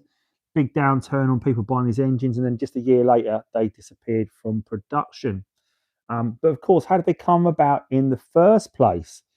Well, for those of you that don't know, of course, Audi started off with the 1.8 turbocharged engine and got you down the road nice and quick. 6.5 seconds would get your 225 Quattro down the road. And of course, the styling, the Bauhaus styling, and the features of the TT that made it so saleable and so different at the time, they really appealed to the market. You know, people were buying these up. But at the time, Audi were looking for a bit of a brand switch up, and they wanted to go after the more executive market. They wanted to go after that high-end motorist and take on the 911s and take on the Z3s and take on the big fellow German auto brands that had these other cars that were offering not supercar power, but offering sports car performance. And the TT, it was more of a hot hatch type performance. It was the little 1.8 turbo engine getting it down the road, but was based on the Golf platform. Now, at the time, Audi did decide, well, we want to take on those Porsches, we want to take on those BMWs, and we want to compete on what are they doing? Well, they were using big power plants that delivered normally aspirated power, delivered big performance in quite small compact sports cars. So Audi decided, well, we want to get something like that into our car. We want to get something with high performance into the car, normally aspirated, big exhaust notes, something that really screams, I am an executive motor competing against those 911s. So they had a look around at what they could really do. And at the time, Audi were also working, obviously part of the VAG group, they were looking at delivering a new gearbox to the platform as well, which was the direct shift gearbox, or DSG. And of course, what would suit that very well was an engine that had been recently installed in the R32 Golf, which was the 3.2 V6 platform. Now, Volkswagen had been experimenting for a few years prior to this with a 2.8 VR6 engine. You found it in the Golf Mark III, and you also found it in the Scirocco as well. And also you found it in the Corrado is the word I'm thinking of. So you had it in the Corrado. Now, this was a fairly decent size engine that gave normally aspirated power. Now, the thing about that particular engine and that sort of thing was this was a new way of delivering V6 power, because until then, V6 power required two-cylinder blocks, two cylinder heads, and quite a wide sweep of angle. So you had quite at least a 45-degree angle of that head, if not wider, which was always going to struggle to get in the engine bay. And the way that Volkswagen and the VR6 overcame that was they took the two-cylinder heads, combined it into one, and reduced the angle of the V. This reduced weight, which of course would then lower the center of gravity as well. And then of course, by lowering the center of gravity, it makes it a more stable platform. And because it had this much narrower V angle, they were able to install that in the hot hatches, install it in the TT platform. So while the TT platform wasn't officially designed for that, the Mark IV Golf platform was. So they decided to take that engine and combine it with the direct shift gearbox, the DSG gearbox, and offer it as a real executive model to the car. And I think it really did. There was a premium to pay for that car that also added to giving it a real luxurious feeling for those executives. And it did take off, and it sold quite well. It never sold as well as the 1.8T engine. And I think that's because cost was a factor in it as well. And it's also a reason why I think Audi, in the initial phase, they wouldn't offer it with a manual gearbox, because Audi were using the 3.2 V6 as another feature to sell and introduce that DSG gearbox. And the DSG gearbox is a clever bit of kit, guys, because the reason it was so good at the time and so revolutionary, it had a dual clutch system inside it. So you had one clutch that was handling first gear, third gear, and fifth gear, and you had a second clutch that was handling second, fourth, and sixth. So one for the even gears and one for the odds. And the way it works is quite intuitive, is that when you select a gear for drive, it's thinking to itself, well, I think you're going to want this gear next, and it's already automatically selected it for the next change. So it isn't automatic, it isn't using that one clutch to disengage, go off and find the next gear and put that in. it's got that next gear ready to go. And that's why you get the lightning quick changes on that DSG gearbox, because it's got the next gear lined up. It's working out where you're going next. And it's got that gear lined up, ready to go. So it's a very clever bit of kit. But of course, DSG, it was the first generation DSG, and it did have problems. And even today, it does experience problems. The mechatronics unit, the clever bit of kit that is selecting that gear, that is prone to fail. And when that fails and locks up, you get the Christmas tree of lights on the dashboard. And it's about a £2.5 fix to fix that DSG. So it's built for performance, but what it wasn't built for was taking out of the car, re-engineering, getting it back in cheaply. It was a bit of a pig of a job. So I think over the years, the DSG has evolved into different versions, and now it is a little bit more serviceable than it once was.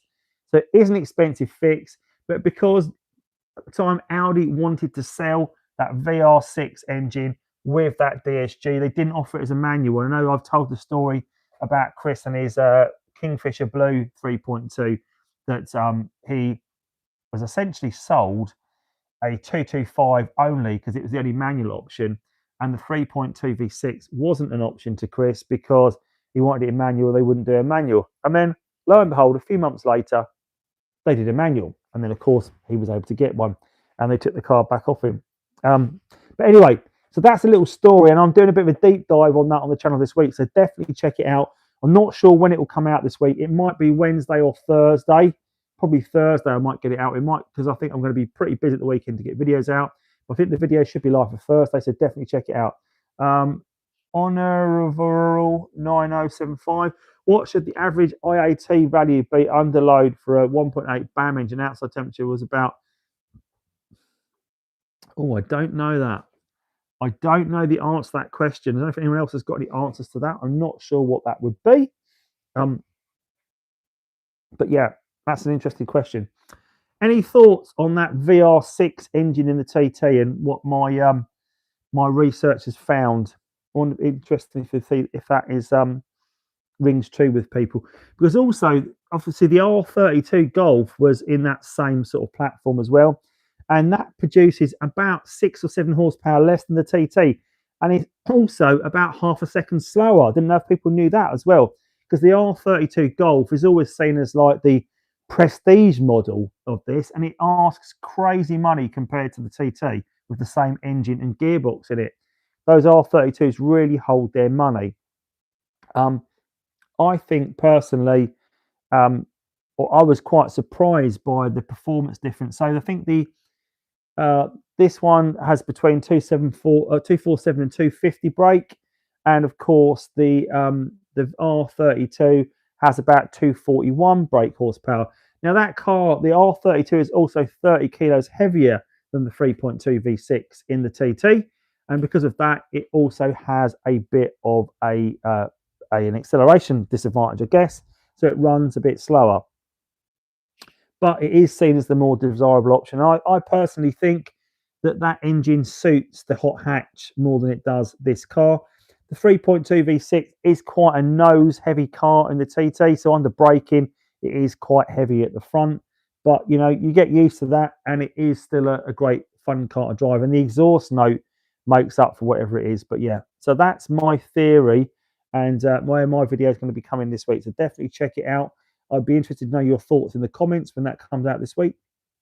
And, guys, if you're still watching out there and you're enjoying what you're watching, then definitely give this video a thumbs up. I've talked non-stop for 88 minutes without a break. I've had a little bit of Coke, obviously, which helps, but I'm getting a bit dry. But again, just going back to show you what your contributions and channel support does. It allows me to buy features like this great gimbal for the camera, so I can now walk around the garage and chat to you, and the camera now follows me, so I don't end up going off camera shot, which is great. So I haven't got to keep ducking backwards and forwards because this has got face tracking on it. So your memberships of joining the channel and your super thanks, they help put technology like this back into the channel. So when I'm doing my live broadcast, particularly this week, that when we are in Ypres and I am talking to you guys, that you will be able to watch me live and watch me walk around the room, chat to you all, and hopefully you'll be able to see me and not disappear off camera when I'm talking to people during that question and answer session. So that'll be really good. Looking forward to that. There's so much I'm looking forward to this week. I've got some people that are coming with me this week on the trip. So David Pring is coming with me. So David Pring is the holder of the Quattro Sport Bible, almost, of all the owners, the make, the colours, the numbers of all the Quattro Sports that are made. Really interesting. He's got some great information about the Quattro Sports. So I'm going to do a video on David's car. He owns a Sprint Blue Quattro Sport. I was only found out this week it was repainted. It wasn't the original colour on that car, and I thought it was the only Sprint Blue in the UK. I think there is a genuine Sprint Blue that's coming to the show at the weekend as well, a left-hand drive one. So looking forward to seeing that.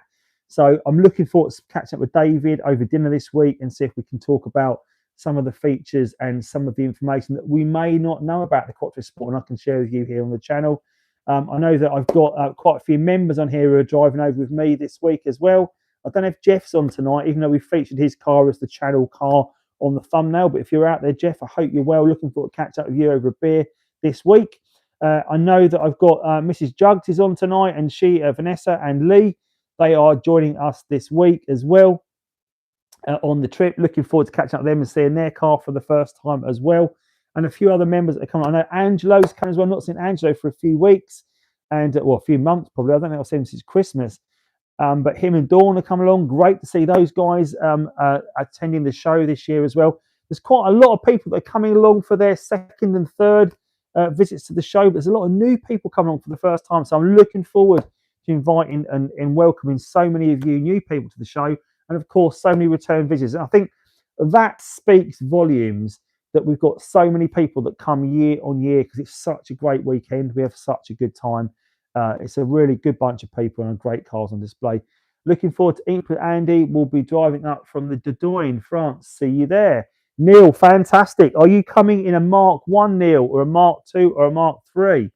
I will be driving through, not quite the Dordogne, but I'll get as far as I'm doing a road trip around France in June in the Roadster. I'm coming down to Rouen. I'm going down to Clermont-de-Ferrand. I'm going down to Saint-Raphael. I'm going down to Fréjus. I'm going to Nice. I'm going to Antibes. I'm going to Monaco. I'm going to Chamonix. And then I'm going into Switzerland to Grindelwald to see the Eiger. And then I'm going to go back via up and in through Reims and see the Grand Prix track Guer. Is it the Grand Prix track? Picture taking the pits. So 2-week trip all around France. Can't wait to do that. I'm sure my wife is also looking forward to that, as we drive around looking at all the great features of France. Richard Stevenson, I've seen coil packs on sale on spare sites. Are they worth buying just to have for the 180? Definitely worth having, Richard, having some spare coil packs. Again, I would only buy genuine Bosch ones. I wouldn't be buying any cheap aftermarket ones because they're not worth having, because they will fail. What did Paul say? I used my wiper to say for the first time. Laughed at how slow they are. Yeah, you can get an upgrade for that wiper motor. You know, you can get a Golf Mark 4 upgrade for that. Mr. GMT, very kind as always, donating to the channel. Thank you very much, sir. Hope you're good in Australia. It's always great to have people on from all around the world. And yeah, thank you very much for your kind donation, buddy, as always, helping out the channel. And again, it's helping, things like that are helping me do things like this on the channel. So now you can follow me around the garage as I talk to you, and the gimbal follows us around. So those features are really helping out on the channel. Sounds like a proper French road trip. Yeah, can't wait, Neil. So if you are near any of those sites, and what I'm going to do is I am going to publish my route of where I'm going and roughly where I'm going to be. And any Mark 1s that are in those regions that want to come and meet up with me while I'm there, have a picture, have a chat, do a bit of video footage, and we can talk to you. Because I'm going to make a whole video about my French road trip, which will cover all the various TT. So I meet along the way, people I meet. I think it'd be a really good, interesting video. So if you want to be part of that, then definitely get in touch with me at the channel, and I'd love to feature your car. Going back to Richard Stevenson's question. Richard, I don't know if you saw my reply on Facebook to you, but I am going to be at the meet at Joe Cordwell's meet. So I might have some bits for you there as well. So if you want any t-shirts and stuff, obviously I'll have those available. But we can probably look and sort that webcam, that dash cam out as well. I might have one in stock for you as well. So we'll see if we can sort that out as well, buddy. But it'd be good to see you while you're over from Ireland. But guys, if you've got any questions for me about what's coming up, Stephen Harper, hi Andy, waves from another TT YouTuber. Thank you, buddy. Stephen, we had a question on earlier back in the comments. I was hoping you were on at that time, and it was all about mysterious coolant leaks. Now, this person had a coolant leak on the car, but there was no evidence of where any leaks from it. The coolant was disappearing. But I was thinking, Stephen Harper's got the same problem. Did you ever solve that? Let me know. Let me know if you ever found where that coolant was going, because I'd love to know. Richard Stephen, top man. No worries, Richard. Always happy to help you out, buddy. I'll see what we can sort out for you. Be good to see you as well. So we'll see it. All right. Is that a technical term, Stephen, or is that a? Have you worked out what it is? I'm also planning a trip to Europe from Turkey just to get spare parts. No spare parts available here. Yeah, I think we've spoken about that, haven't we, before, buddy, about you that you're going to come up from there. So I think, are you coming to the TT show on Saturday? I think you might be coming up. Lights are dim as well. Some passengers have asked me if my lights are even on. Yeah, so there's a few things you can do to the TT lights. Obviously, you can do a headlight restoration. You can also make sure that the projector on the inside is replaced. Stephen's done a great video on that, actually, Stephen, haven't you? So if you want to check out Stephen's video on increasing the performance of your lights, go over to the Steve. I'm going to go back and see. You can see further up at Stephen Harper VW. If you search for at Stephen Harper VW, you'll find Stephen's channel. And I ever search for Stephen. Well, I don't know because I'm already subscribed to him, but I would put up there Stephen Harper. It doesn't come up with the right Stephen Harper. So make sure you type Stephen Harper VW in on the search. You'll find Stephen's channel and you'll find a video he's put out just a week or so ago on that projector video. I was planning, but I guess I won't be ready in time. Visa, job, school, etc. Next year, I hope. Okay, that'd be great to see you, buddy, as well. Hopefully, we can get you there at some point. Coolant bottle, aux water pump, or coolant temp sensor on the back, on the side of the block. So, do you think that that coolant is disappearing because it isn't disappearing? It's going off into the block somewhere. Is that what you're saying, Steve? Let me know. And why aren't you coming to the International TT show? Every year we go through this. As a TT YouTuber, you should be there and you can take part in the question and answer session that we've got coming up on at 12:30 on Saturday. Obviously, I'll be live on YouTube at the same time. So if you want to be part of that, guys, you know where to be. I do also need to stick this number plate on better because it keeps sticking and popping off. I don't want that disappearing when I'm driving through France now, do I? Or through Belgium. No worries, Claire. Hope you. That's all right, Claire. Get Bosch aero wiper blades much smoother. Yeah, that helps. But there's definitely a Stephen Harper. Actually, that's a question for you, buddy, as well. Is there not a Golf Mark IV upgrade, a wiper motor upgrade you can fit to the TT? I'm pretty sure there is. You might be able to answer that one as well. Hopefully, you can let me know. But I think there probably is. Let me know in the chat. And guys, there's a lot of you that are on regularly as well every week. So if you are not yet a member of the channel, then please do click the join link below. And of course, if there are people on here that are already members that want to gift memberships to new members, then feel free to do so as well, because it's always great to grow the membership. The membership grows week on week, which is great having members. I've got a target in my head that I'd like to hit by the end of the year so we can really grow our clandestine inner circle of TT members here, because it's I've got to do some videos that are members only videos as well this week. So hopefully that'll be some great content coming just for you guys as well. They couldn't afford my presence in the we couldn't afford you. No, I know. Well, I didn't realize a booking fee for it. I didn't realize that I'm not getting paid anything for it. So how come I'm doing it on my own then? But it'd be great to have you there, Steve, if you could join it, you know. That's the thing. We do it for the love, Steve, and we don't get paid. We do it for the love, helping the community. And the feed just stopped for a second as you were asking me that question. Okay, what question was that? Me asking about? There's a guy on YouTube from Brum did a video showing how to fit Mark IV wiper motor to the TT. There you go. There's a guy on YouTube from Brum. Is it Bryn that's doing it? The guy on YouTube. Might be, but yeah, there is definitely an upgrade where you can take a Mark IV wiper motor off a Golf and fit it to a TT, and it speeds that mechanism up. It's not so slow. Claire, thanks everyone for advice. Much needed. Yeah, no worries. Did you ever see anyone do a xenon to halogen conversion? That's unusual. I think you might see people doing a halogen to xenon conversion, but I don't know about the other way around. Bradley David Good. I don't think that is something that people would do. I might be wrong, but definitely let us know in the chat, guys, what you think about that. If that is an upgrade path, and if it is, then let me know. I was also going to do this. I've talked about this for the last few weeks, didn't I? About doing a fuel filter upgrade on the 3.2 V6. So, of course, for those of you that don't know, I did an oil change on the 3.2 V6 last week, and it's been spot on since I did it. I have checked the oil, and it's exactly where it needs to be. But on the back of that, I looked through the service history, and in August 2024, just before I got the car, it had a fuel filter done. So I don't need to do the fuel filter on this car. But where I need to do it is I need to do it on the Silver Roadster before I go to France. So I will be doing that. Now, after what I've seen tonight, so I fitted a J&R drive shaft to the Roadster.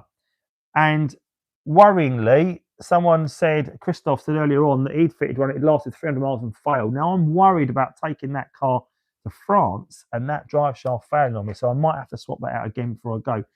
Stuart, head that night, buddy. I hope you're good. Enjoy the rest of your Easter, and hopefully you'll be tuned in to us at the weekend from the International TT show. So good night to you, and hopefully see you soon, buddy. Anyone else got any questions for me? Let me know. It'd be good to have some more questions. But so again, I'm going to do that fuel filter change, but I'm going to do it on the Roadster, not on this lovely car. But I mean, for those of you that have only been on a little while, I mean, the paintwork on this car is looking absolutely on point. So I have used that Demon Shine ceramic coating on it, and it's come out so well. It's so smooth. I've got dirty hands though. That's the trouble. I don't want to touch the car with dirty hands because the paintwork is looking so great on this car. How much do you think it would cost to change the pickup pipe? Well, the parts themselves are about £45 for the kit. Labour, I would imagine maybe, if you're paying someone, maybe 250 quid maybe. So about £300 for the job, just as a rough guess. You can do it yourself. I've got a beginner's guide, Claire, and I know you like to give things a little bit of a go yourself. So I think you should watch my beginner's guide on how to change the pickup pipe. And I'd recommend you can do it. I've got the faith, Claire. I know you can do it. So I would recommend you giving it a go yourself. I know you can do it. You've got the power. But guys, what do people think? Have people on here, hands up, let me know. Have you done the pickup pipe yourself, and how did you find that as a job? Because I think it's actually an easier job than it's made out to be. It's quite one of those jobs. You're taking that sump off, and that is a massive deal for people, isn't it? And I did it, and I thought, what if I don't get it back on square? What if I lose a bolt into the bell housing of the gearbox? What if I can't get it sealed and it starts leaking oil everywhere? What am I going to do? But you know what? If you take your time, you follow my steps, you can do it yourself. I also replaced my pickup pipe watching your video. Definitely not easy as it looked. Oh, really? Okay.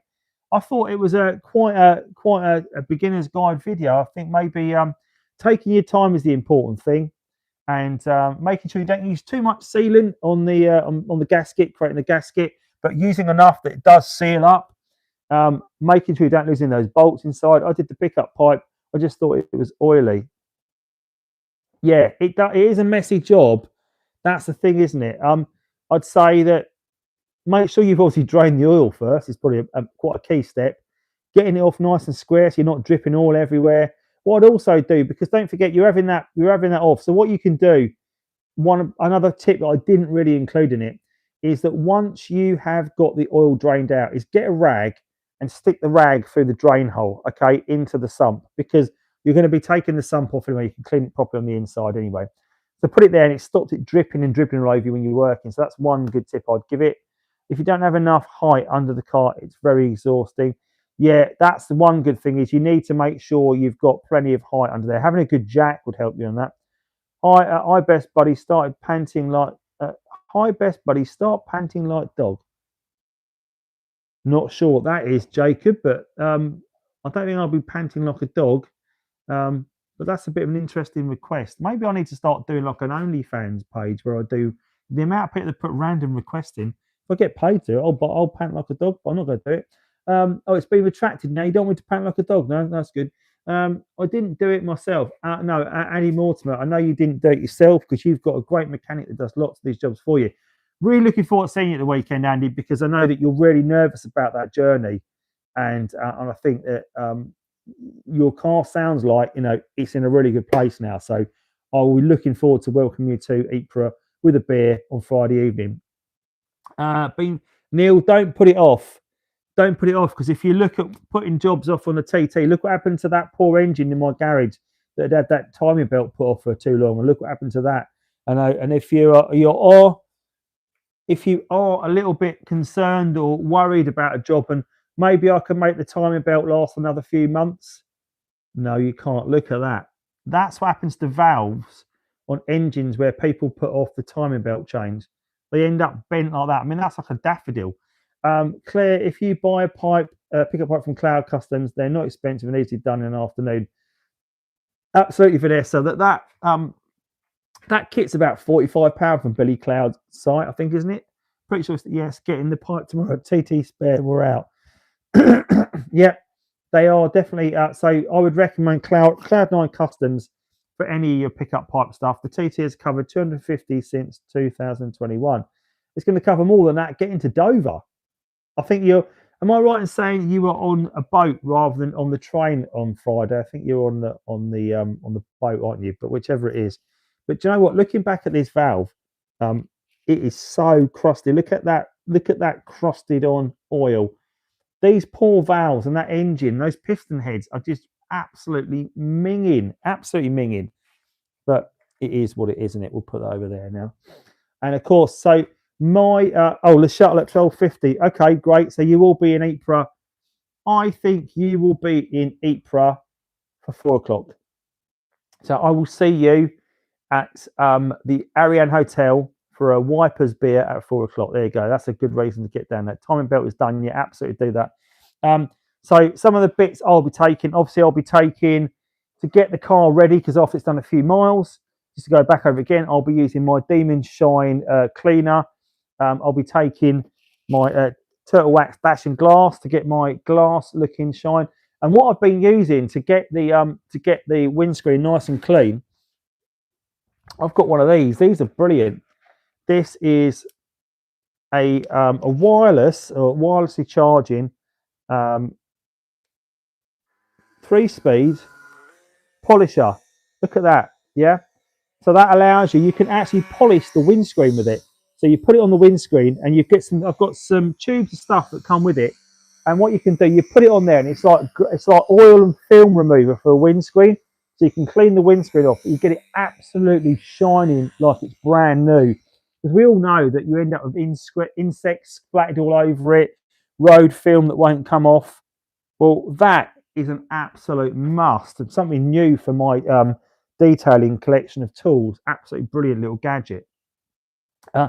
But things I'll have for the show, obviously I'll have this fantastic gimbal that follows me around. So when I'm talking and I'm out there this weekend, I can do some great coverage content.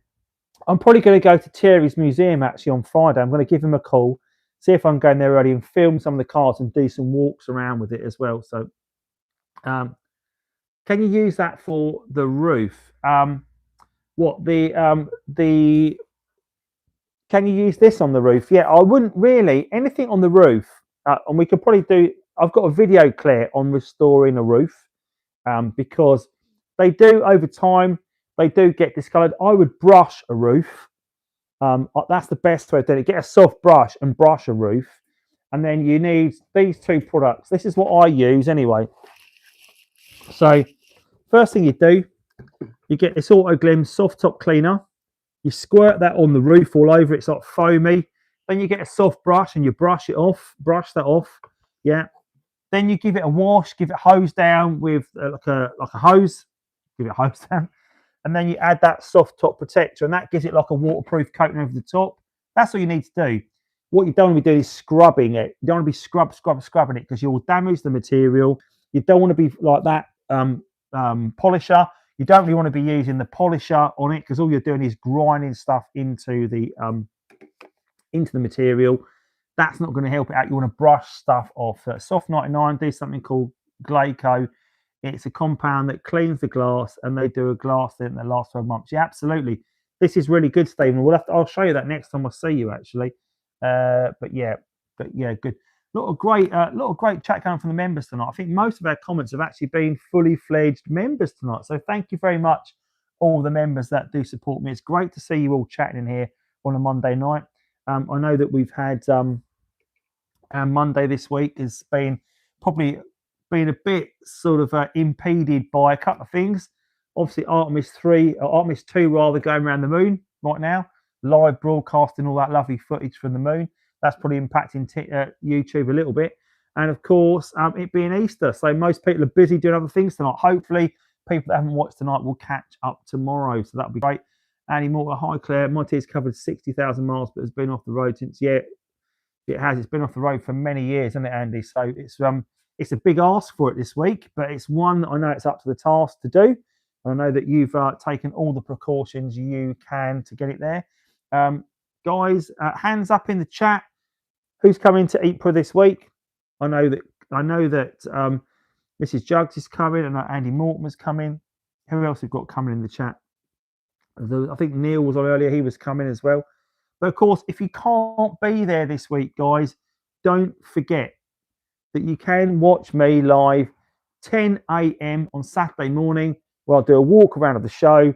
And then you can also catch me at 11:30 live from Ypres, where I'll be doing a YouTuber question and answer session with people in the room, 12:30 Central European time, 11:30 UK time. So make sure you tune in and catch me up live twice at the weekend.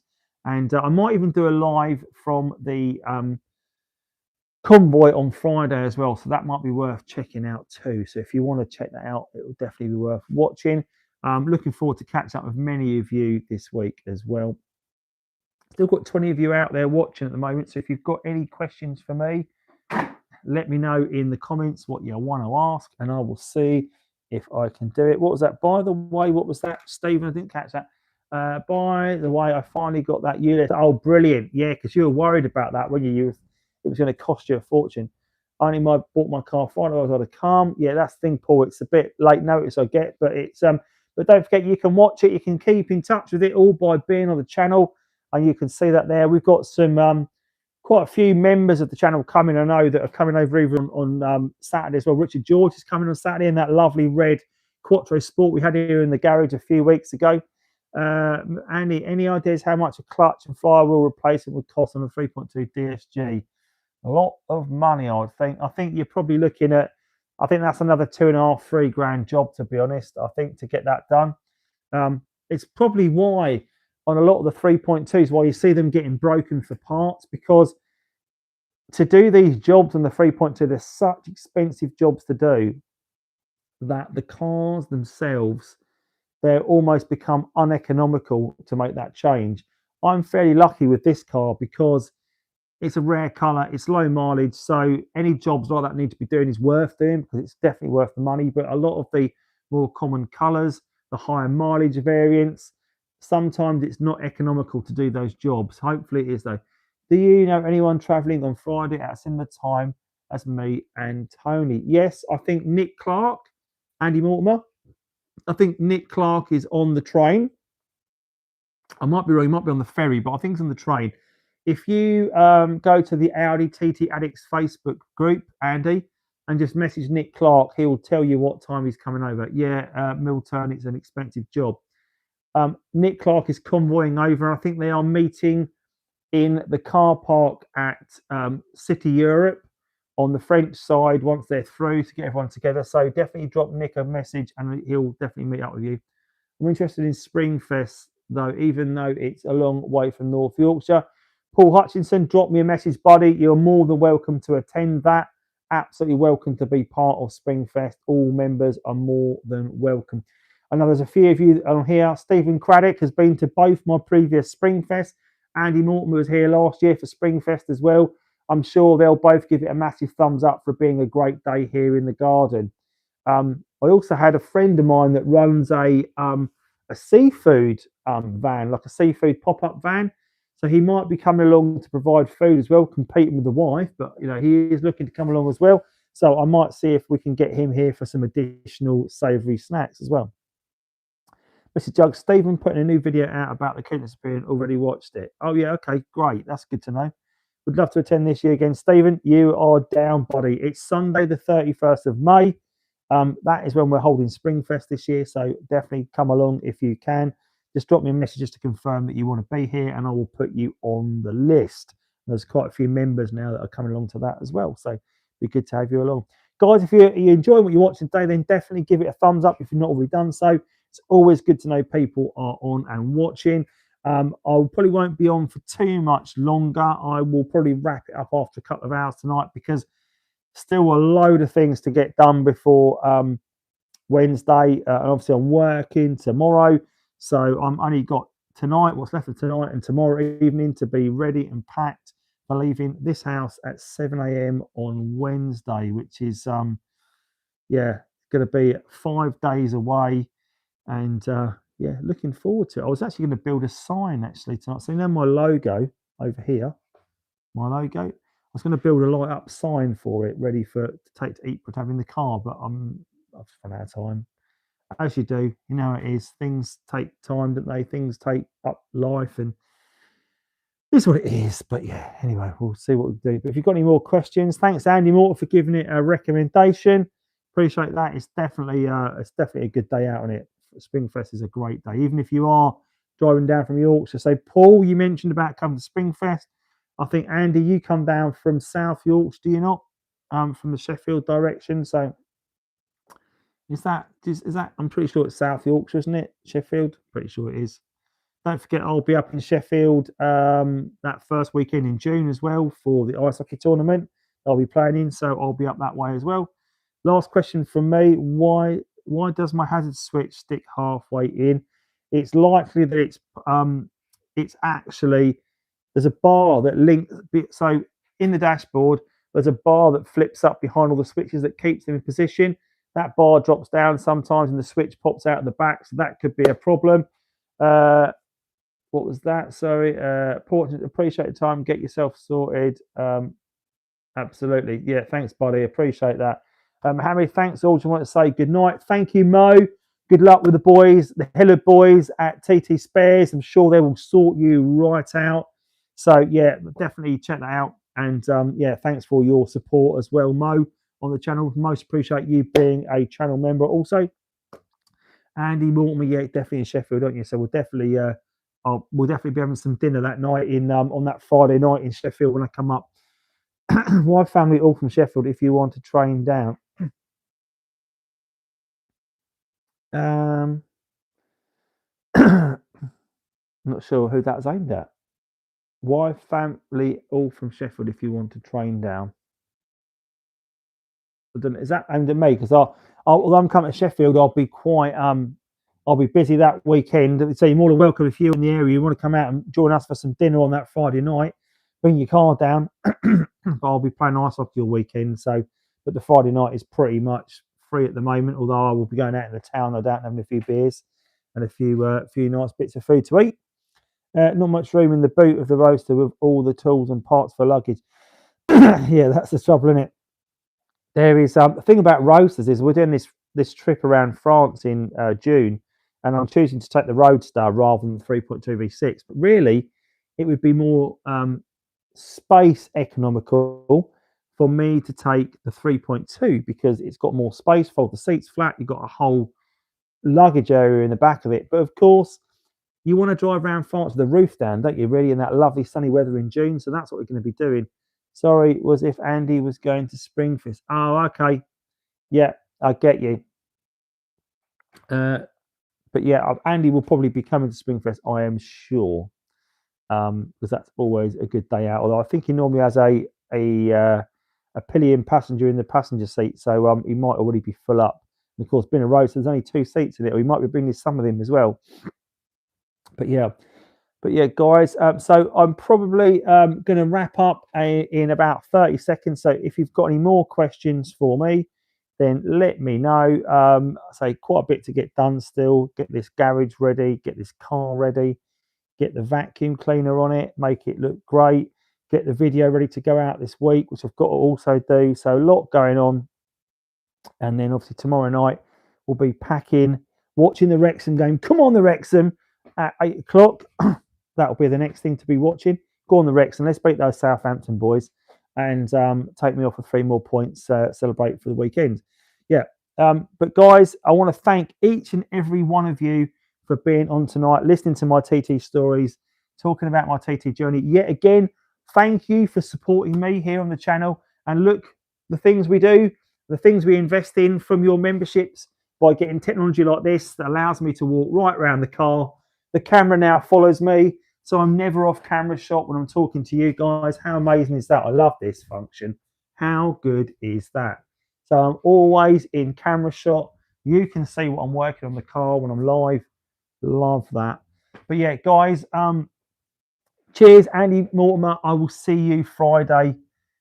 We don't need luck. We don't need luck. You're going to be there. I know you're going to be there in that lovely car. Stephen Craddock, yeah, a safe journey Wednesday, mate. Thank you. Hope you have a fantastic one. Thank you, Stephen. Don't forget to follow the channel on Saturday if you want to see the lovely cars on display. I'll be live here on the channel. And that goes to everybody else. If you want to watch the lovely cars in Ypres, make sure you're tuned in. 10 o'clock Saturday morning. I'm sure there'll be a replay of it on the channel anyway. Join me 11:30 UK time for the 12:30 TT YouTuber chat, actually live from Ypres as well. Please be there. Please join in on it. Thank you very much, as always, for your support. I will be live next Monday with stories from Ypres, no doubt, and more content here on the channel. So I want to thank you all for being on tonight. You're all fantastic. Appreciate the support.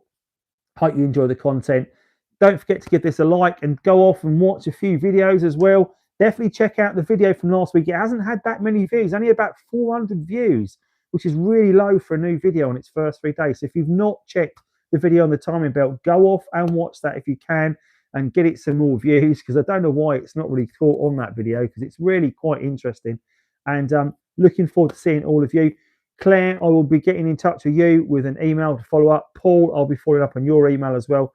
So apologies for not getting back to you. It's been absolutely manic. And I want to thank you all, and I will see you all live from Ypres in a few days. Take care, everybody. Thanks for being on tonight.